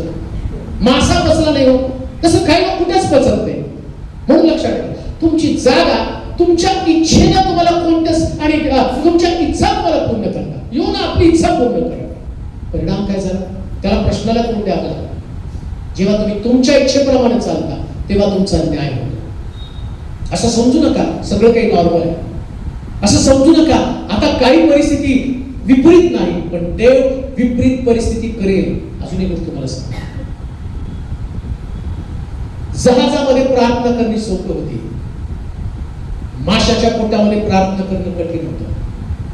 पण जेव्हा योनाला कळलं मी देवाच्या इच्छेच्या विरोधात गेलो, तेव्हा ज्या ठिकाणामध्ये त्याला प्रार्थना करता येत नव्हती त्या ठिकाणात सुद्धा त्यानं 3 दिवस प्रार्थना केली. काय बोलतो परत एकदा ऐका. जेव्हा तुम्ही देवाच्या इच्छेच्या विरोधामध्ये जाता तेव्हा कठीण परिस्थितीमध्ये तुम्हाला प्रार्थना करता येत नसती, पण तरी तुम्हाला त्या कठीण परिस्थितीमध्ये प्रार्थना केली तर त्यातून बाहेर पडण्यासाठी परमेश्वर नक्कीच तुम्हाला मदत करतो. 3 दिवसानंतर योनाची प्रार्थना फळाला आली आणि योना माशाच्या पोटातून बाहेर पडला. तीच गोष्ट मी तुम्हाला सांगतो. आज तुमची परिस्थिती कठीण आहे आणि त्या कठीण परिस्थितीमध्ये तुम्ही योनासारखं माशाच्या पोटामधून प्रार्थना करा, त्यातून तुम्हाला बाहेर काढणार आहे. म्हणून स्व इच्छेनं तुम्ही स्वतःचं नुकसान करणार. दुसरी गोष्ट, स्व इच्छेनं सहप्रवाशांवर पण तुम्ही संकट आणणार आहे. ऐका काय बोलतो मी तुम्हाला, न्याय. कधी कधी तुमच्या इच्छेमुळं, तुमची एकट्याची इच्छा, समजा माझी इच्छा, माझ्या इच्छेप्रमाणे मी काहीतरी करत आहे, तुम्ही सहप्रवासी आहात, तुम्ही माझ्या बरोबर आहात, तुम्ही बसलेले लोक माझ्या बरोबर आहात, पण माझ्या इच्छेप्रमाणे काम करतो. योना आपल्या इच्छेप्रमाणे निनिवेला चाललेला आहे, तार्शिशला चाललेला आहे.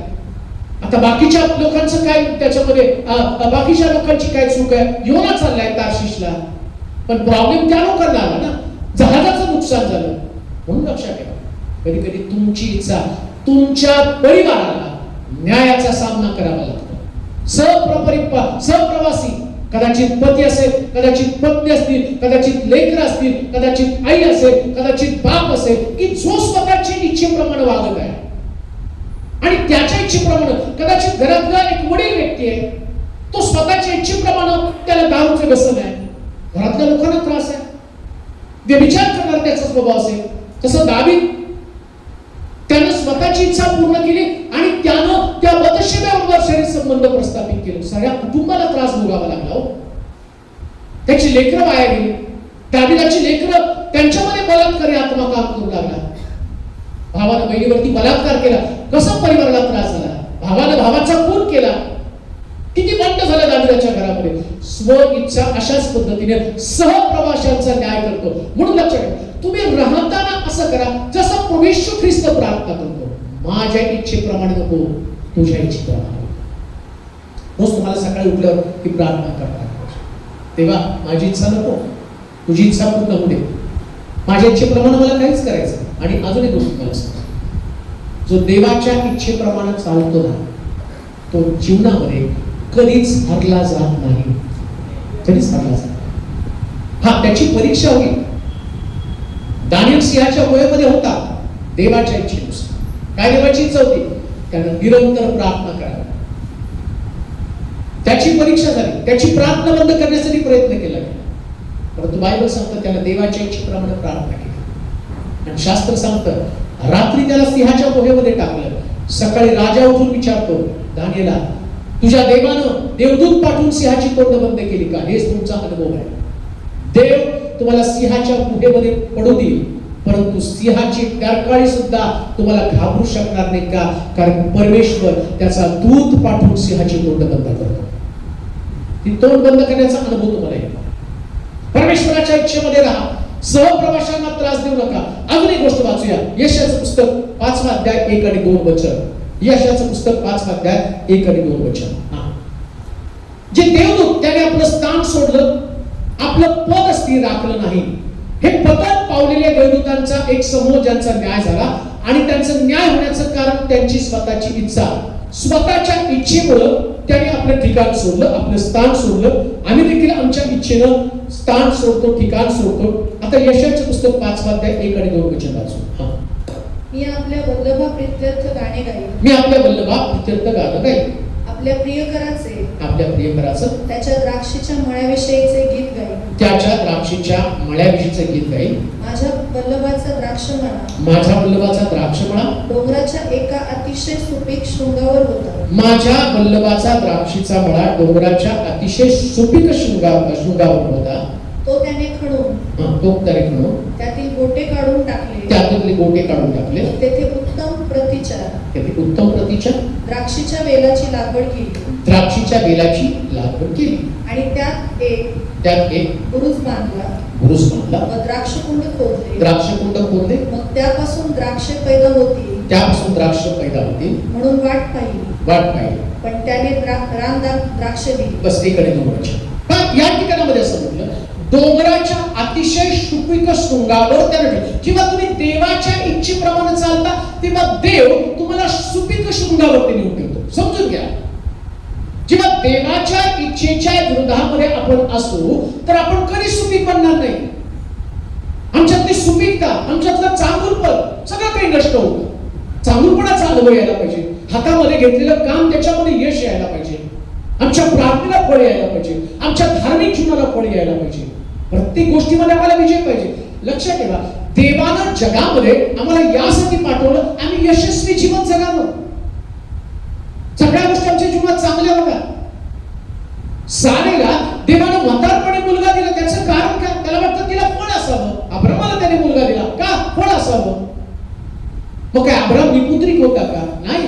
अब्रामाला आणखीन एक पत्नी होती, त्या पत्नीपासून अब्रामाला मुलं झाली. परंतु अब्राम आणि सारा या दोघांचं जे बॉन्डिंग होतं, त्या दोघांच्या बॉन्डिंग संबंधानं पवित्र शास्त्र सांगतं अब्रामाला सारा एकच पत्नी नाही, अब्रामाला आणखी एक पत्नी आहे. परंतु सारे संबंधानं सांगितलं की साराने पुत्रिक होती, आता सारेला मुलगा पाहिजे. ती विश्वासणाऱ्यांची जननी किंवा माता आहे. आता या माते संबंधानं पवित्र शास्त्र सांगतं, अब्राम म्हणतो की आता ही सगळी माझी संपत्ती ती मला चाकराला द्यावी लागेल. का असं सांगितलं त्यांनी? त्याला तर मुलगा होता, पण तिथे असं म्हटलं की सगळी संपत्ती चाकराला द्यावी लागेल. आता तो वेगळा अभ्यास आहे, मी कधी तुम्हाला सांगेन. आता त्याच्यात हे मिक्स केलं तर तुमच्या डोक्यावर जाईल. पण तू जाता जाता मी तुम्हाला सांगतो, इकडं अब्राम आणि सारा यांच्या जीवनाला फळ द्यावं म्हणून देव त्याला म्हटला मी तुला मुलगा देणार आहे. प्रभूमध्ये तो राहिला, देवाच्या इच्छेमध्ये तो राहिला, म्हणून देवाने त्याला फळ दिलेलं. कोणती देवाची इच्छा? आपलं गणगोत सोड, आपले नातेवाईक सोड, आपला देश सोड, सगळं सोडून तू माझ्या मागे. तुम्ही काय सोडलं देवासाठी? सगळ्या गोष्टी आपल्या बरोबर घेऊन चालला का? अजून एक गोष्ट तुम्हाला सांगू का? अब्राम तेरहला लोटाला आपल्या बरोबर घेऊन चालला. देवानं तेरह मारला, लोटाला त्याच्यापासून विभक्त केलं. जेव्हा परमेश्वर तुम्हाला काही लोकांपासून विभक्त करत असतो तेव्हा ते तुम्हाला सोडता आले पाहिजे. काही गोष्टी तुमच्यापासून विभक्त करत असतो. प्रभूची इच्छा आहे तुम्ही सुपीक बनावं, फलदायी तुम्ही बनावं, फलद्रूप व्हावं. तुम्हाला ते सोडता आलं पाहिजे ना. आता इथं शास्त्रामध्ये दिलं काय वाचलं पहिलं वचन. मी आपल्या बल्लभाप्रित्यर्थ गाणे गाईन. गाणे गाईन. आपल्या प्रियकराचे हा. त्याच्या द्राक्षीच्या मळ्याविषयीचे गीत गाईन. गीत गाईन. माझ्या बल्लभाचा द्राक्षमळा माझ्या वल्लभाचा द्राक्षमळा डोंगराच्या एका अतिशय हा. सुपीक शृंगावर होता. पण देव तुम्हाला उंच ठिकाणामध्ये सुपीक जागेमध्ये तुमची स्थापना करत असतो. आम्ही म्हणाल का देवाची इच्छा आहे उंच ठिकाणात सुपीक जागेवर तुमची स्थापना व्हावी. आज जे वचन ऐकत आहे, जे तुम्ही या ठिकाणात पुण्यात तुम्ही निवडले लोक, तुम्हाला आज एकत्र केलं की भविष्यवाणी आणि हा भविष्यवाणी सूचक असणारा बायबल स्टडी. देवाची इच्छा आहे तुम्ही सुपीक ठिकाणी सुपीक आणि उंच ठिकाणावर तुमची स्थापना व्हावी. आणि देव ती पूर्ण करत असताना एकच अट त्यांनी घातली. कोणती अट? माझ्या इच्छेमध्ये राहा, माझ्या इच्छेमध्ये राहा. जेव्हा मी सोलापूरमध्ये गेलो ना, जे लोक माझ्या बरोबर होते, मी पाऊल टाकल्यावरती बऱ्याच मला वाटते 17 वर्ष कर्जामध्ये बरं कमी सगळं जग चालवायला कर्ज. त्यास काही लोक आले ते मला म्हटले हे शहर तुमचं नाही, इथं थांबू नका, तुमचं करिअर बर्बाद करू नका, पुन्हा मुंबई त्यानंतर आणखी चांगल्या ठिकाणामध्ये इव्हन बेंगलोरमध्ये जा, तिथं तुम्ही सेवा चालू करा. या शहरामध्ये चांगलं काही घडते. गायकवाड परिवार आहेत, मला वाटतं त्यांच्याकडे मी गायकवाड आणि त्यांच्या घरी पण मी प्रार्थनेला आलो. त्या सायकलवर येतो, त्यांना माहिती आहे सायकलवरती यायचं. आणि आपल्या शहरामध्ये काम नाही, धंदा नाही, काय सगळं असं सगळं बेकार अवस्था. आणि त्यावेळेस मला बऱ्याच लोकांनी सांगितलं की तुम्ही थांबू नका, इथं काय उपयोग होणार नाही, तुमचं करिअर बर्बाद होऊन जाईल.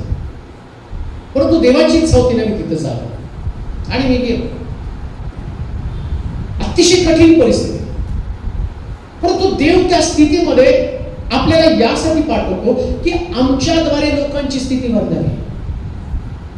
आणि मला तुम्हाला सांगू द्या, मला आठवतं सगळ्यात मोठा माझा दशांश त्यावेळेस होता 500 रुपये. आणि लोक जे दशांश द्यायचे ना, सोलापूरमध्ये नर्सला पगार त्यास 800 रुपये, मग त्यांचा 80 रुपये दशांश. एक नर्स होती, तिचा 1000 रुपये पगार होता, तिचा 100 रुपये दशांश असायचा. म्हणजे दशांश वगैरे सगळं मिळून सुद्धा मला चर्चचं भाडं भरता येत नव्हतं. आता विचार करा, अशा शहरामध्ये देव कसं काय पाठवतो? जसं योनाला पाठवलं तसं देवाने मला पाठवलं. मी गेलो तिथं, प्रभूने मला विजन दिलं होतं पुण्यामध्ये असताना, ते विजन घेऊन गेलो तिथं. घडलं काय परिणाम? एकेका गोष्टीसाठी प्रार्थना करायला, रस्त्यांसाठी प्रार्थना, कॉलेजसाठी प्रार्थना, धरणातल्या पाण्यासाठी प्रार्थना, लोकांची स्थिती बदलण्यासाठी प्रार्थना, इतके उपवास, एवढ्या प्रार्थना, एवढं फिरणं, एवढी सुवार्ता सांगून सांगून लोकांची स्थिती बदलली. जिथं 100 रुपये पगार होता तिथं लाख रुपये लोकांचा पगार झाला. जिथं लोकांना राहण्यासाठी नीट घरं नव्हती तिथं स्वतःचे बंगले त्यांच्या अस्तित्वात आले. बायबल सांगतं जेव्हा तुम्ही देवाच्या इच्छेमध्ये चालता तेव्हा देव तुम्हाला सुपीक आणि उच्च ठिकाणावरती नेत असतो.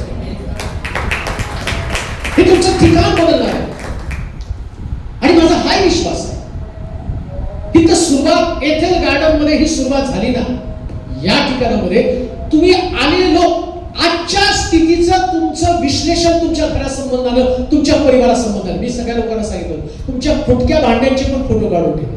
मी आलं त्यांना सांगितलं तुमचे भांडे फुटके आहेत ना, तुमच्या फाटलेल्या गोदड्यांचे ब्लँकेटचे पण फोटो काढून ठेवा, तुमच्या पत्रांचे सुद्धा फोटो काढून ठेवा.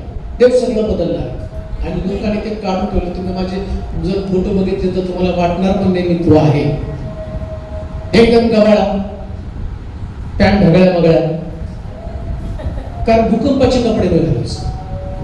जो भूकंप झाला होता मग कपडे नव्हते, पुण्यात जाताना काय नव्हतं माझ्याकडे. मग 20 रुपयाला जीन पॅन्ट होती, 10 रुपयाला एक जुनं स्वेटर असायचं ते घालायचं. एकदम डगळे कपडे, त्याच्यामध्ये मी समाधानी असायचं की नाही. आता प्रभूचीच आहे त्याच्यामध्ये का तुम्ही देवाच्या इच्छेप्रमाणे चालता तेव्हा देव त्याच्या इच्छेप्रमाणे तुम्हाला सुपीक ठिकाणा, उंच ठिकाणामध्ये घेऊन जात असतो. तुमची स्थिती देव बदलणार आहे. हे माझ्यासाठी चॅलेंज आहे. तुम्ही कर्जबाजारी आहात, काळजी करू नका. एक परिवार माझ्याकडे कर्जबाजारी परिवार, मला आठवत जेव्हा त्या परिवाराकडे मी जायचो, रोज जाऊन बसायचो त्यांच्याकडे. कर्जबाजारी, पगार चांगला, भला मोठा पगार होता.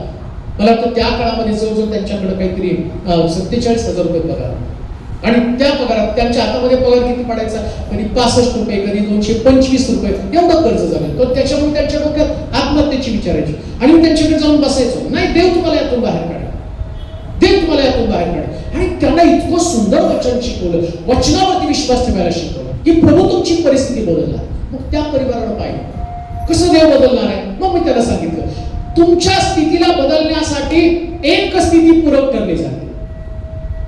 तुम्हाला वाटतं ना तुमचं आर्थिक स्थिती बदलावी, बदलण्यासाठी तुम्हाला तुमची मनोवृत्ती बदलायला पाहिजे. मग काय आमची मनोवृत्ती बदलली पाहिजे? मग त्याला दशांशाचं महत्व पटवून दिलं. मग आता ते म्हणले, आमचा दशांश, आमचा पगार तर आणि चांगला 45,000 पगार आहे, पण आमच्या हातामध्ये येतो 250, 252, 450 एवढा पगार येतो. मी म्हटलं, मग तेवढाच तुम्हाला दशांश 450 रुपयाचा. मग त्यांनी तसं नाही केलं. त्यांनी काय केलं माहिती का, मला त्यांनी माझ्या हातामध्ये दशांश दिलं, 4,500 रुपये दशांशचा पाकिट. मी म्हणलं, 4,500 तुम्हाला पगार किती आहे? 45,000. मग येतो किती हातामध्ये? ते माझ्या हातात सर्टिफिकेट दिलं, पालक साहेब यामध्ये 252 रुपये. मग तुम्ही हे कसं काय माझ्याकडे 4,500 रुपये दशांश दिला? उत्तर फार सुंदर होतं. घर चालवण्यासाठी व्याजाने पैसे काढतो, आता दशांश देण्यासाठी व्याजाने पैसे काढले. मी म्हणलं, पहिला परिवार आहे ज्या परिवाराला तत्व समजलं, सिद्धांत समजला. मला तुम्हाला सांगू द्या, अद्भुत रीतीने देवाने त्यांची स्थिती अशी बदलली. कर्ज तर फिटलंच, एक मुलगी गव्हर्नमेंट मध्ये, मुलगा उच्च पदावरती, सगळी परिस्थिती देवाने बदलली. हीच गोष्ट मी सांगण्यासाठी तुम्हाला आलो. आजच्या स्थितीकडे बघू नका, न्याय होईल तेव्हा देव तुमची स्थिती पालटून टाकेल. देवाला न्याय करायला आवडतो, परमेश्वर जजमेंट करतो. म्हणून तुमच्या स्थितीला बदलणारं ठिकाण कोण? देवाची इच्छा. देवाच्या इच्छेप्रमाणे तुम्हाला चालावं लागतं. आणि म्हणून ती तसं म्हटलं, त्यानं वाचते वचन परत एकदा, आम्ही देवाच्या इच्छेच्या विरोधात गेलो तर सगळी परिस्थिती आणि बदलून जाते, परंतु देवाच्या इच्छेप्रमाणे चाललो तर सुपीक आम्ही बनवू शकणार. देवाच्या इच्छेप्रमाणे चालतो, देव आम्हाला सुपीक बनवतो. पुढे काय म्हणतात, चारी बाजूनं, माझ्या वल्लभाचा द्राक्षमळा डोंगराच्या एका अतिशय सुपीक शृंगावर होता. तो त्याने खणून त्यातील गोटे काढून टाकले. तेथे उत्तम प्रतीच्या द्राक्षीच्या वेलाची लागवड केली. आता काय करतो, जेव्हा तुम्ही देवाच्या इच्छेमध्ये चालता तेव्हा त्या ठिकाणामध्ये जे काही तुमच्यामध्ये दगड आहेत ते प्रभू काढून टाकतो. ऐका, तुमच्यामध्ये काही अडखळ असेल तुम्हाला वाढीसाठी, प्रभू त्याच्या इच्छेमुळे तुम्ही त्याच्या इच्छेप्रमाणे चालता, म्हणून सगळे दगड प्रभू बाहेर काढतो. अडखळ निघून जाणार आहे. म्हणून काय करतं, देवाच्या इच्छेने चाला. दगड आहेत तुमच्या जीवनामध्ये, दगडे आहेत तुमच्या जीवनामध्ये, ठेस तुम्हाला लागणार आहे. पिकण्यासाठी अडखळ आहे. जमिनीमध्ये दगडे असल्या कारणानं तुमच्या पिकाला अडखळ ठरलेले आहे. तुमच्या यशाला, पुढे जाण्याला, तुमच्या प्रगतीला बाधा आणणारे दगड तुमच्यामध्ये आहेत. पण तरी तुम्ही देवाच्या इच्छेप्रमाणे चाला. लक्षात घ्या, एक व्यक्ती देवाच्या इच्छेप्रमाणे चालत असताना त्याला पुष्कळ प्रश्नाला तोंड द्यावं लागतं. अडखळ त्याला होतं. योसेफाचे भाऊ योसेफासाठी अडखळ नाही, परंतु प्रभूनं अडखळ काढताना, आता विचार करा, माझ्यासारखा व्यक्ती असता तर मी काय म्हटलं असतं माहिती का, देवा या माझ्या भावांना तू असा फटका दे ना की त्यांनी परत माझ्या नादी नाही लागायला पाहिजे. आम्ही कधी कधी बांधताना म्हणतो लोकांना, आता माझा देवच तुम्हाला दाखवून देईल, माझा देवच तुम्हाला डायलॉग मारला, तुम्ही किडे मारून मारा, तुम्ही आमक नाही, कसला डायलॉग मारायचा नाही. ज्यावेळेस तुम्ही प्रार्थना करता तर देवाजवळ प्रार्थना काय करायची, देवा मला माहित आहे तू कशा पद्धतीने पुढे नेणार आहे, परंतु मला संयमानं प्रश्नाला तोंड देण्यासाठी धैर्य दे. योसेफानं संयमानं प्रश्नाला तोंड दिलं. मला तुम्हाला सांगूया, देवानं योसेफाला त्यांच्यापासून अलिप्त केलं, पण कायमचं नाही. नीट ऐका, कायमचं नाही. जेव्हा त्याच्या भावांची आणि योसेफांची पुनर्भेट होईल तेव्हा योसेफ त्यांच्या भावांपेक्षा उच्च स्थानावरती गेलेला त्यांना दिसला. हीच तुमच्या बाबतीमध्ये घटना घडणार. एक दिवस असा येईल, तुमचे सगळे अडखळ काढून जे तुम्हाला नाव ठेवतात, योसेफाला ना ज्या पद्धतीने नाव ठेवलं, अरे स्वप्नदर्शी, हा स्वप्न पाहणारा व्यक्ती आहे.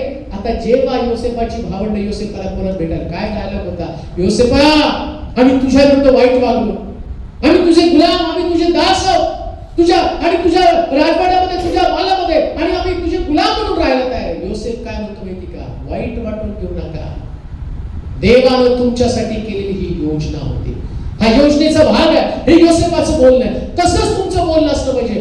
देव अडखळ काढणार. आज तुमच्याकडे कोणतं अडखळ आहे? कर्जात आहात, आजारपणामध्ये आहात, पराजित जीवन जगत आहात, शापित जीवन जगत आहात, तुमच्यासाठी कोणत्या चांगल्या योजना तुम्हाला दिसत नाही, आत्ताचं वातावरण तुमचं सगळं कठीण असेल, असू द्या, हरकत नाही ते कठीण वातावरण. देवाच्या इच्छेमध्ये का? मला आठवतं पुण्यामध्ये मी सेवेला एकदा एका परिवारामध्ये प्रार्थनेसाठी गेलो. एक मुलगी माझ्या समोर आली. मग त्या परिवाराने सांगितलं, बाळासाहेब या मुलीसाठी प्रार्थना करा. मी तिच्या तोंडाकडे पाहिलं. तिचं वय 39 वर्ष. 39 वर्षाची मुलगी बघा, एकदम काळी, दिसायला एकदम काळी. मग ते म्हटलं हिच्यासाठी प्रार्थना करा, हिचं लग्न व्हावं. मी म्हटलं 22-25 वर्षात मुलींचं उलटलं तर लग्न होत नाही, त्या दिसायला सुंदर असतात, सगळं असतं, आणि 39 वर्षाची मुलगी, आणि ते मला तिच्यासाठी प्रार्थना करा. म्हटलं आता फॉर्मॅलिटी म्हणून तर तिला विचार, बाई कसा मुलगा तुला हवा आहे? आता मुलगा कसा हवा म्हटलं तर मग किती ड्रॉबॅक नाही का, आहे त्याला ऍडजस्ट नाही, पण कसा मुलगा हवा आहे? तिचं वाक्य ऐकून मी अर्धा मेला झालं. वाक्य पण दिसायला स्मार्ट पाहिजे, बर, गोरा पाहिजे, ठीक आहे, मुलगा तो पाळत पाहिजे. ती काय म्हटलं, एवढे वर्ष मी याच्यासाठीच थांबले. कशासाठी? पाळत पाहिजे, गोरा पाहिजे, स्मार्ट पाहिजे. मी देवाची वाट पाहत आहे, आणि चांगली बिलीवर्स ती मुलगी होती. 39 वर्ष तिने वाट पाहत होते. 39 वर्ष तिच्या विश्वासाची मी दाद दिली, आणि मी एकच प्रार्थना केली, देवा तिचा जो विश्वास आहे, हिने तुला सोडलं नाही. 39 वर्ष तिने वाट पाहिली, हिने तुला सोडलं नाही. तिच्या मार्गातला अडखळ काढ, आणि हिला अनुरूप सहकारी तू दे. एक फॉर्मॅलिटीची प्रार्थना होती बरं का. मला तिथं वाटत पण नव्हतं असं काही करू शकेल, कारण मी अजूनपर्यंत हा मिराकल पाहिला नव्हता. आणि ती प्रार्थना केली, पटकन त्या घरातून बाहेर पडलो, आणि म्हटलं तर ते लोक गेल्यावर तिला आठवण सुद्धा करायची नाही. आणि मग फार दिवसांनी 4-6 महिन्यांनी त्या घरामध्ये गेलो. मग प्रार्थना केली, परत आलो, त्यांचे विषय काढले, आणि मग काही मला वाटते 1-1.5 वर्ष उलटल्यावर परत त्या घरात गेलो. आणि गेल्यावरती त्या परिवारातले बाळासाहेब बसा, आमच्या नात्यातली ती मुलगी आली, तुम्हाला तिला भेटायचं. तर मला माहित नाही कोणती मुलगी येणार. मी बसलो आणि तिला बघितल्या माझी छातीत धडकी बघली. 39 नंतर आता 40. आता पुन्हा प्रार्थना करायची, पुन्हा तिच्याकडे, किंवा तिची काही लोक गडबडीने येतात नाही, तुम्ही प्रार्थना केली अजून लग्न नाही झालं, ते तसलं पण ऐकायचं. आणि मी म्हटलं आता तसलं पण ऐकायला नको, उठण्याच्या बाळासाहेब बसा बसा बसा. तिने ओळखलं, कळायला लागले तुम्हाला, बाळासाहेब बसा बसा. आणि तुम्हाला माझ्या मिस्टरांची गाड घाबरली. 40 वर्षानंतर लग्न झालं. म्हटलं झालं का? म्हटले हो, तुम्ही प्रार्थना केली, माझं लग्न झालं. मग म्हटलं आता तिच्यापेक्षा जास्त काळ असेल, तिच्यापेक्षा जास्त जाड असेल. आणि मग तिने आवाज दिला, बाळासाहेब या. बाळक मिळाला हो, आणि बाळक तिथून आला, गोरा पान, हँडसम. आणि जसं तिने स्वप्न पाहिलं तसं अडखळत अडखळ काढत त्याच्या इच्छेमध्ये राहा, त्याच्या इच्छेमध्ये राहा. हे वाचलं, कुणाकडनं ऐकलं नाही, हे पाहिलं या डोळ्यानं. म्हणून विश्वास इतका पक्का आहे, जर त्याच्या इच्छेमध्ये राहाल तर देव न्याय करेल, आणि देवाचा न्याय अद्भुत न्याय असेल. हा सुंदर त्यांची सेवा आहे. कधी भेटल्यावर अजून एक ते भेटले की मला हसायला येतं की अशी प्रार्थना देवानं ऐकली. एक गोष्ट ध्यानात ठेवा, जशी ती प्रार्थना तशी तुमच्या जीवनामधली एक प्रार्थना देव ऐकणार आहे. हे घडणार आहे, हे प्रभू तुमच्यासाठी करणार आहे. म्हणून त्याच्या इच्छेमध्ये राहाल तर शास्त्र सांगतं सगळे अडथळे दूर देव करणार आहे. सगळे अडथळे. कशामध्ये अडथळे नाही? लग्नात अडथळे देव दूर करेल, बिझनेस मध्ये अडथळे देव दूर करेल. अडथळा देव दूर करतो. कोणतरी मला माझ्या पार्लरला जास्त गिरायक यावं म्हणून प्रार्थना करा. येईल बाई तोंड रंगवायला भरपूर. त्याच्यासाठी प्रभू त्यांच्या मनामध्ये का तुम्ही करा, इच्छेमध्ये राहा. सगळ्यात जास्त गिरायक तुमच्याकडे. कधी डॉक्टर सांगतात आमचा बिझनेस चांगला चालावा, प्रार्थना आजारी पडू दे जास्त लोक यांच्याकडे होते. देव अडथळा दूर करतो. हा देवाचा आहे. साक्ष किती सांगावं समजत नाही, परंतु तुम्हाला बिंबवणं पण तितकं गरजेचं आहे. एक मुलगी विधर्मी होती, तिला ख्रिस्ताची ओळख नव्हती आणि त्या मुलीला चर्चमध्ये एक मुलगी घेऊन आली. त्यांनी सांगितलं बाळासाहेब हिला मी येशूविषयी सांगितलं. इंग्लिशचा पेपर, त्या पेपरला मला वाटते बीएच्या शेवटच्या वर्षाला म्हटलं की इंग्लिशचा पेपर हातात घेतल्याबरोबर तिला धडकीवरती आणि ती म्हटली मी 3 टर्म तो पेपर दिला पण मी फेल होत होते आणि आता माझी इच्छाच नाही की ती परीक्षा द्यायला. ती आली. मग मी तिला काउन्सिलिंग केलं. काळजी करू नकोस, कालपर्यंतचा तुझा अनुभव आजच्या अनुभवानंतर बदलला. तुला जी भीती वाटते, जी दडपण वाटतं, काळजी करू नकोस. तू येशूवरती विश्वास ठेव, प्रार्थना कर, मजबूत राहा, चर्चला यायचं चालू कर. आणि ती मुलगी चर्चला यायला तिने चालू केलं. त्यानंतर माझी प्रार्थना, तेव्हा पहिल्यांदा याच्यामध्ये आत्मविश्वास निर्माण कर, हिच्या मनावरचं दडपण काढून टाक आणि जे ती अभ्यासेल त्याचं स्मरण तिला व्हावं. आणि तो पेपरला जेव्हा ती जाईल त्या पेपरमध्ये तिची लेखणी, बुद्धिमत्ता, स्मरणशक्ती या सर्वांवर तुझा अनुभव दे अशी प्रार्थना केली. आणि ती मुलगी त्यानंतर परीक्षेला गेली. परीक्षेला जायच्या अगोदर आणि प्रार्थना केली, परीक्षेला गेली. परीक्षेला आल्यावर तिने सांगितलं बाळासाहेब पहिल्यांदा मी कुठल्याही प्रकारचा तणाव माझ्यावरती न घेता पेपर लिहिला. काय लिहिला मला माहित नाही, पण आज मी पूर्णपणे देवावरती अवलंबून राहून पेपर लिहिला आणि मला असं वाटतं की आज मी फेल होणार नाही, हा माझा विश्वास आहे. तुम्हाला सांगू का, ज्या मुलीला 3 टर्म फेल होण्याचा अनुभव आला, ती मुलगी जेव्हा रिझल्ट लागला तेव्हा कॉलेजमध्ये इंग्लिशमध्ये 3री आली. देव अडथळा दूर करतो. देव अडथळा दूर करतो, गोटे काढतो, फक्त त्याच्या इच्छेमध्ये राहा. हा न्याय आहे प्रभूचा. हे साधी सुधी गोष्ट नाही, प्रभूचा अनुभवच वेगळा आहे. त्या अनुभवामध्ये तुम्ही चाललं पाहिजे. म्हणून खरं ख्रिस्ती जीवन कोणतं आहे? देवाच्या इच्छेमध्ये चाललं. देवदूत त्याच्या इच्छेमध्ये राहिले नाही, त्यांनी सोडलं आणि इकडं म्हटलं जर तुमच्या प्रियकराच्या इच्छेमध्ये तुम्ही राहा तर अडकल काढेल. आणि दुसरी गोष्ट म्हटलं तो उत्तम प्रकारचा द्राक्षमळा म्हणजे आशीर्वादित जीवन. तुमचं जीवन आशीर्वादित होईल बरं का. उत्तम प्रतीचा द्राक्षीचा मळा म्हणजे आशीर्वादित जीवन. लक्षात ठेवा, एक विश्वासणाऱ्या व्यक्तीची चाहत काय असावी. शब्द मी वापरला चाहत, हिंदी शब्द चाहत. इच्छा म्हणल्यावर कळत नाही, चाहत नाही का. चाहत तीव्र इच्छा. त्याची तीव्र इच्छा काय माहिती का, जसं मोशे म्हणतो, अजून तुम्हाला सांगतो याकोब म्हणतो मी तुला आशीर्वाद दिल्याशिवाय जाऊ देणार. ही चाहत आहे बरं का. रात्रभर झोपी करताना याकोब त्याला काय म्हणतो, मी तुला आशीर्वाद दिल्याशिवाय जाऊ देणार नाही. देवाकडे ही तुमची चाहत असेल. असं चर्चमध्ये जायचं नाही बघा. तुम्ही आला ना बायबल सगळे असं जेवून बसू नका. कधी तुमची भावना असेल नाही चला चला छान वचन ऐकायला मिळतं, बायबल मधलं डेप्थ, वचनाची खोली नाही हो. खोली तर तुम्हाला समजायला पाहिजे, पण नुसतं खोली. आता समजा मला त्या ठिकाणामध्ये खूप ज्ञान आलं, इंजिनिअरिंगचं खूप मला ज्ञान आलं आणि सगळं वायरिंगचं मला कळलं नाही. इकडून हे निगेटिव्ह पॉझिटिव्ह अंक तंक, याला हात लावायचे, हे न्यूट्रल आहे, हे फेस आहे आणि सगळं कळतं. लावायचं कसं ते कळलं तर काय त्या डोमला इंजिनिअरिंगचा फायदा. याला कशाला काय लावलं, कुठं करंट बसतो ते कळलंच नाही तर त्याचा उपयोग काय. तसं अख्खं बायबल तुम्हाला कळलं पण आशीर्वादच कळले नाही तर फायदा काय. बायबल हे पण सगळे आशीर्वादच आहे. 133 स्तोत्रामध्ये सांगितलं पहा बंधूंचं ऐक्यानं एकत्र किती चांगले. परमेश्वराने तिथं आशीर्वाद देण्याचं निश्चित केलेलं आहे. आशीर्वाद देण्याचं ठरवलं, तुम्ही एकत्र आशीर्वाद देण्याचं ठरवलं, पण चाहत पाहिजे ना.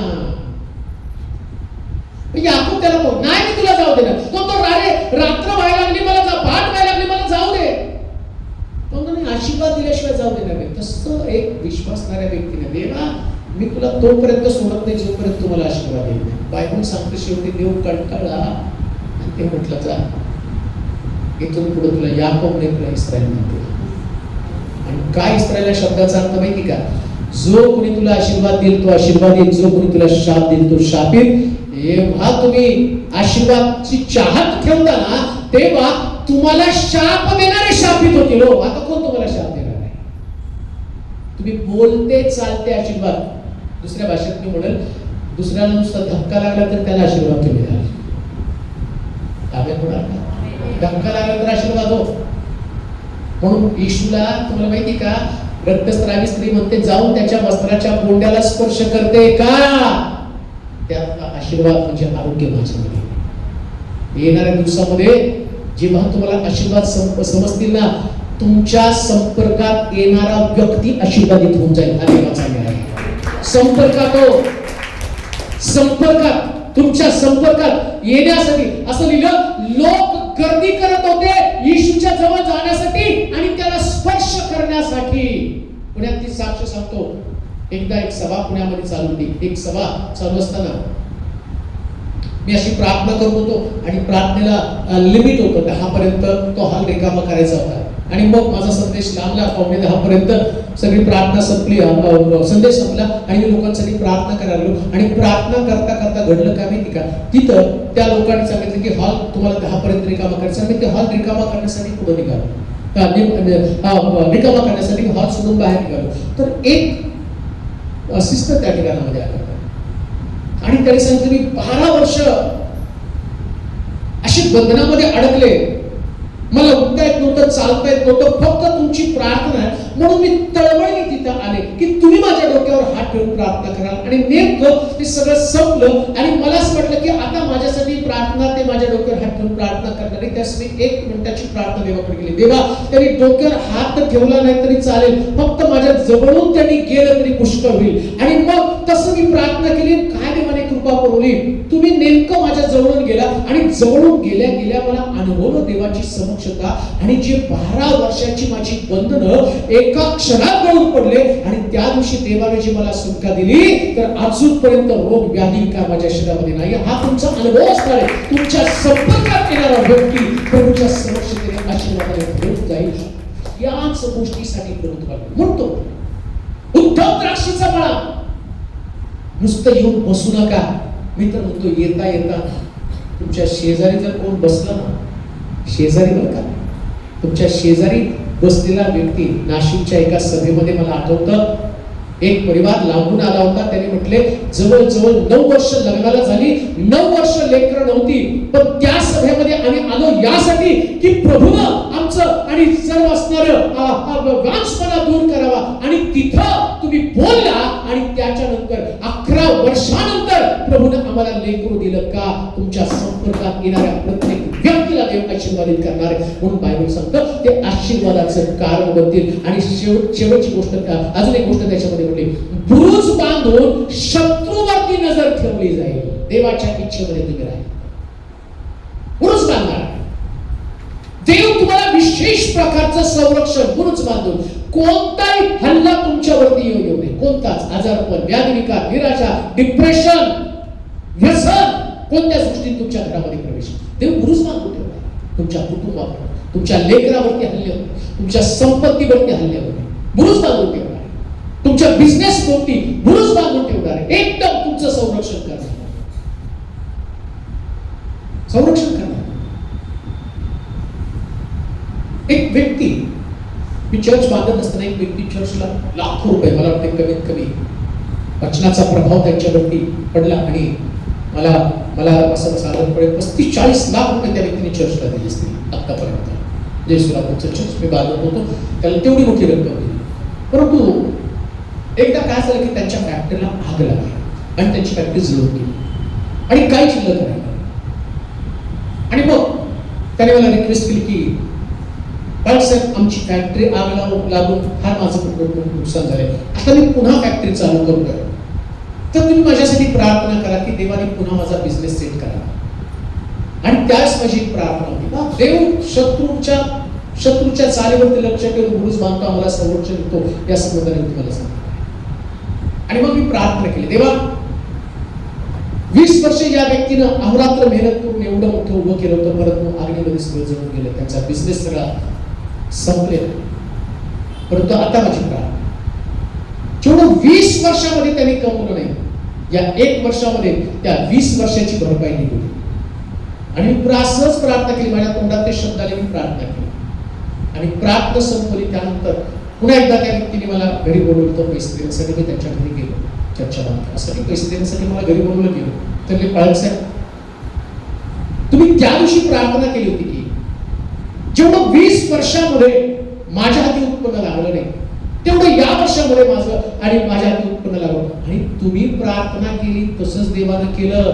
माझं जेवढं गेलं ना त्याच्यापेक्षा 20 वर्षात जेवढं मी कमवलं नाही तेवढे का वर्षामध्ये मी कमवलं. का तर बुरुज बांधून देव संरक्षण करतो. तुमचं नुकसान होणारच नाही. हा अनुभव आहे, हा जिवंत देवाची खात्री, जिवंत देवाची साक्ष आहात. कुठल्या भ्रमामध्ये हे शास्त्र वाचणं, सांगणं आणि ऐकणं याच्यासाठी मुळीच नाही हो. मला काहीतरी तुम्हाला सांगायचंय आणि प्रवचन करतो मी जन्मात आणि पाळक आहे. मी पाळक नाहीच आहे, देवाने मला बोलवलंय. मी पाळक म्हणून तुमच्या समोर उभा नाही, देवानं बोलवलेलं म्हणून मी तुमच्या समोर उभा. लक्षात ठेवा, पाळक असणं आणि देवानं बोलवलेलं असणं या दोन्हीमध्ये फरक. जेव्हा देव बोलवतो ना तेव्हा अनुभव येतो. जेव्हा मी स्वतःहून पाळत होतो त्यास अनुभव नसतो, त्यास फक्त इकडचं तिकडचं मी तात्विक अमक तमक सगळं शिकतो. म्हणून बऱ्याच एकदा एक पीएचडी झालेली आहे, बायबलचा पीएचडी झालेला व्यक्ती आला होता मला, पाळक साहेब माझं स्वतःचं बायबल कॉलेज आहे. तुमच्या सांगण्यात आणि माझ्या सांगण्यात खूप फरक आहे. तुमचं सांगणं माझ्या हृदयाला मिळतं, माझं का नाही मिळत? तुमचं पुस्तक आहे, माझं अनुभवी आहे. माझा अनुभव हा आहे, देव आहे आणि तो काम करतो. देव आहे आणि तो काम करतो. म्हणून लक्षात ठेवा, जाता जाता वेळ खूप चाललाय आणि मला घड्याळच पण समजायला तयार नाही, परंतु जाता जाता मी सांगेन, बुरुज बांधून लक्ष ठेवण्यासाठी, शत्रूवरती नजर ठेवण्यासाठी प्रभू तुमचं विशेष संरक्षण करणार आहे.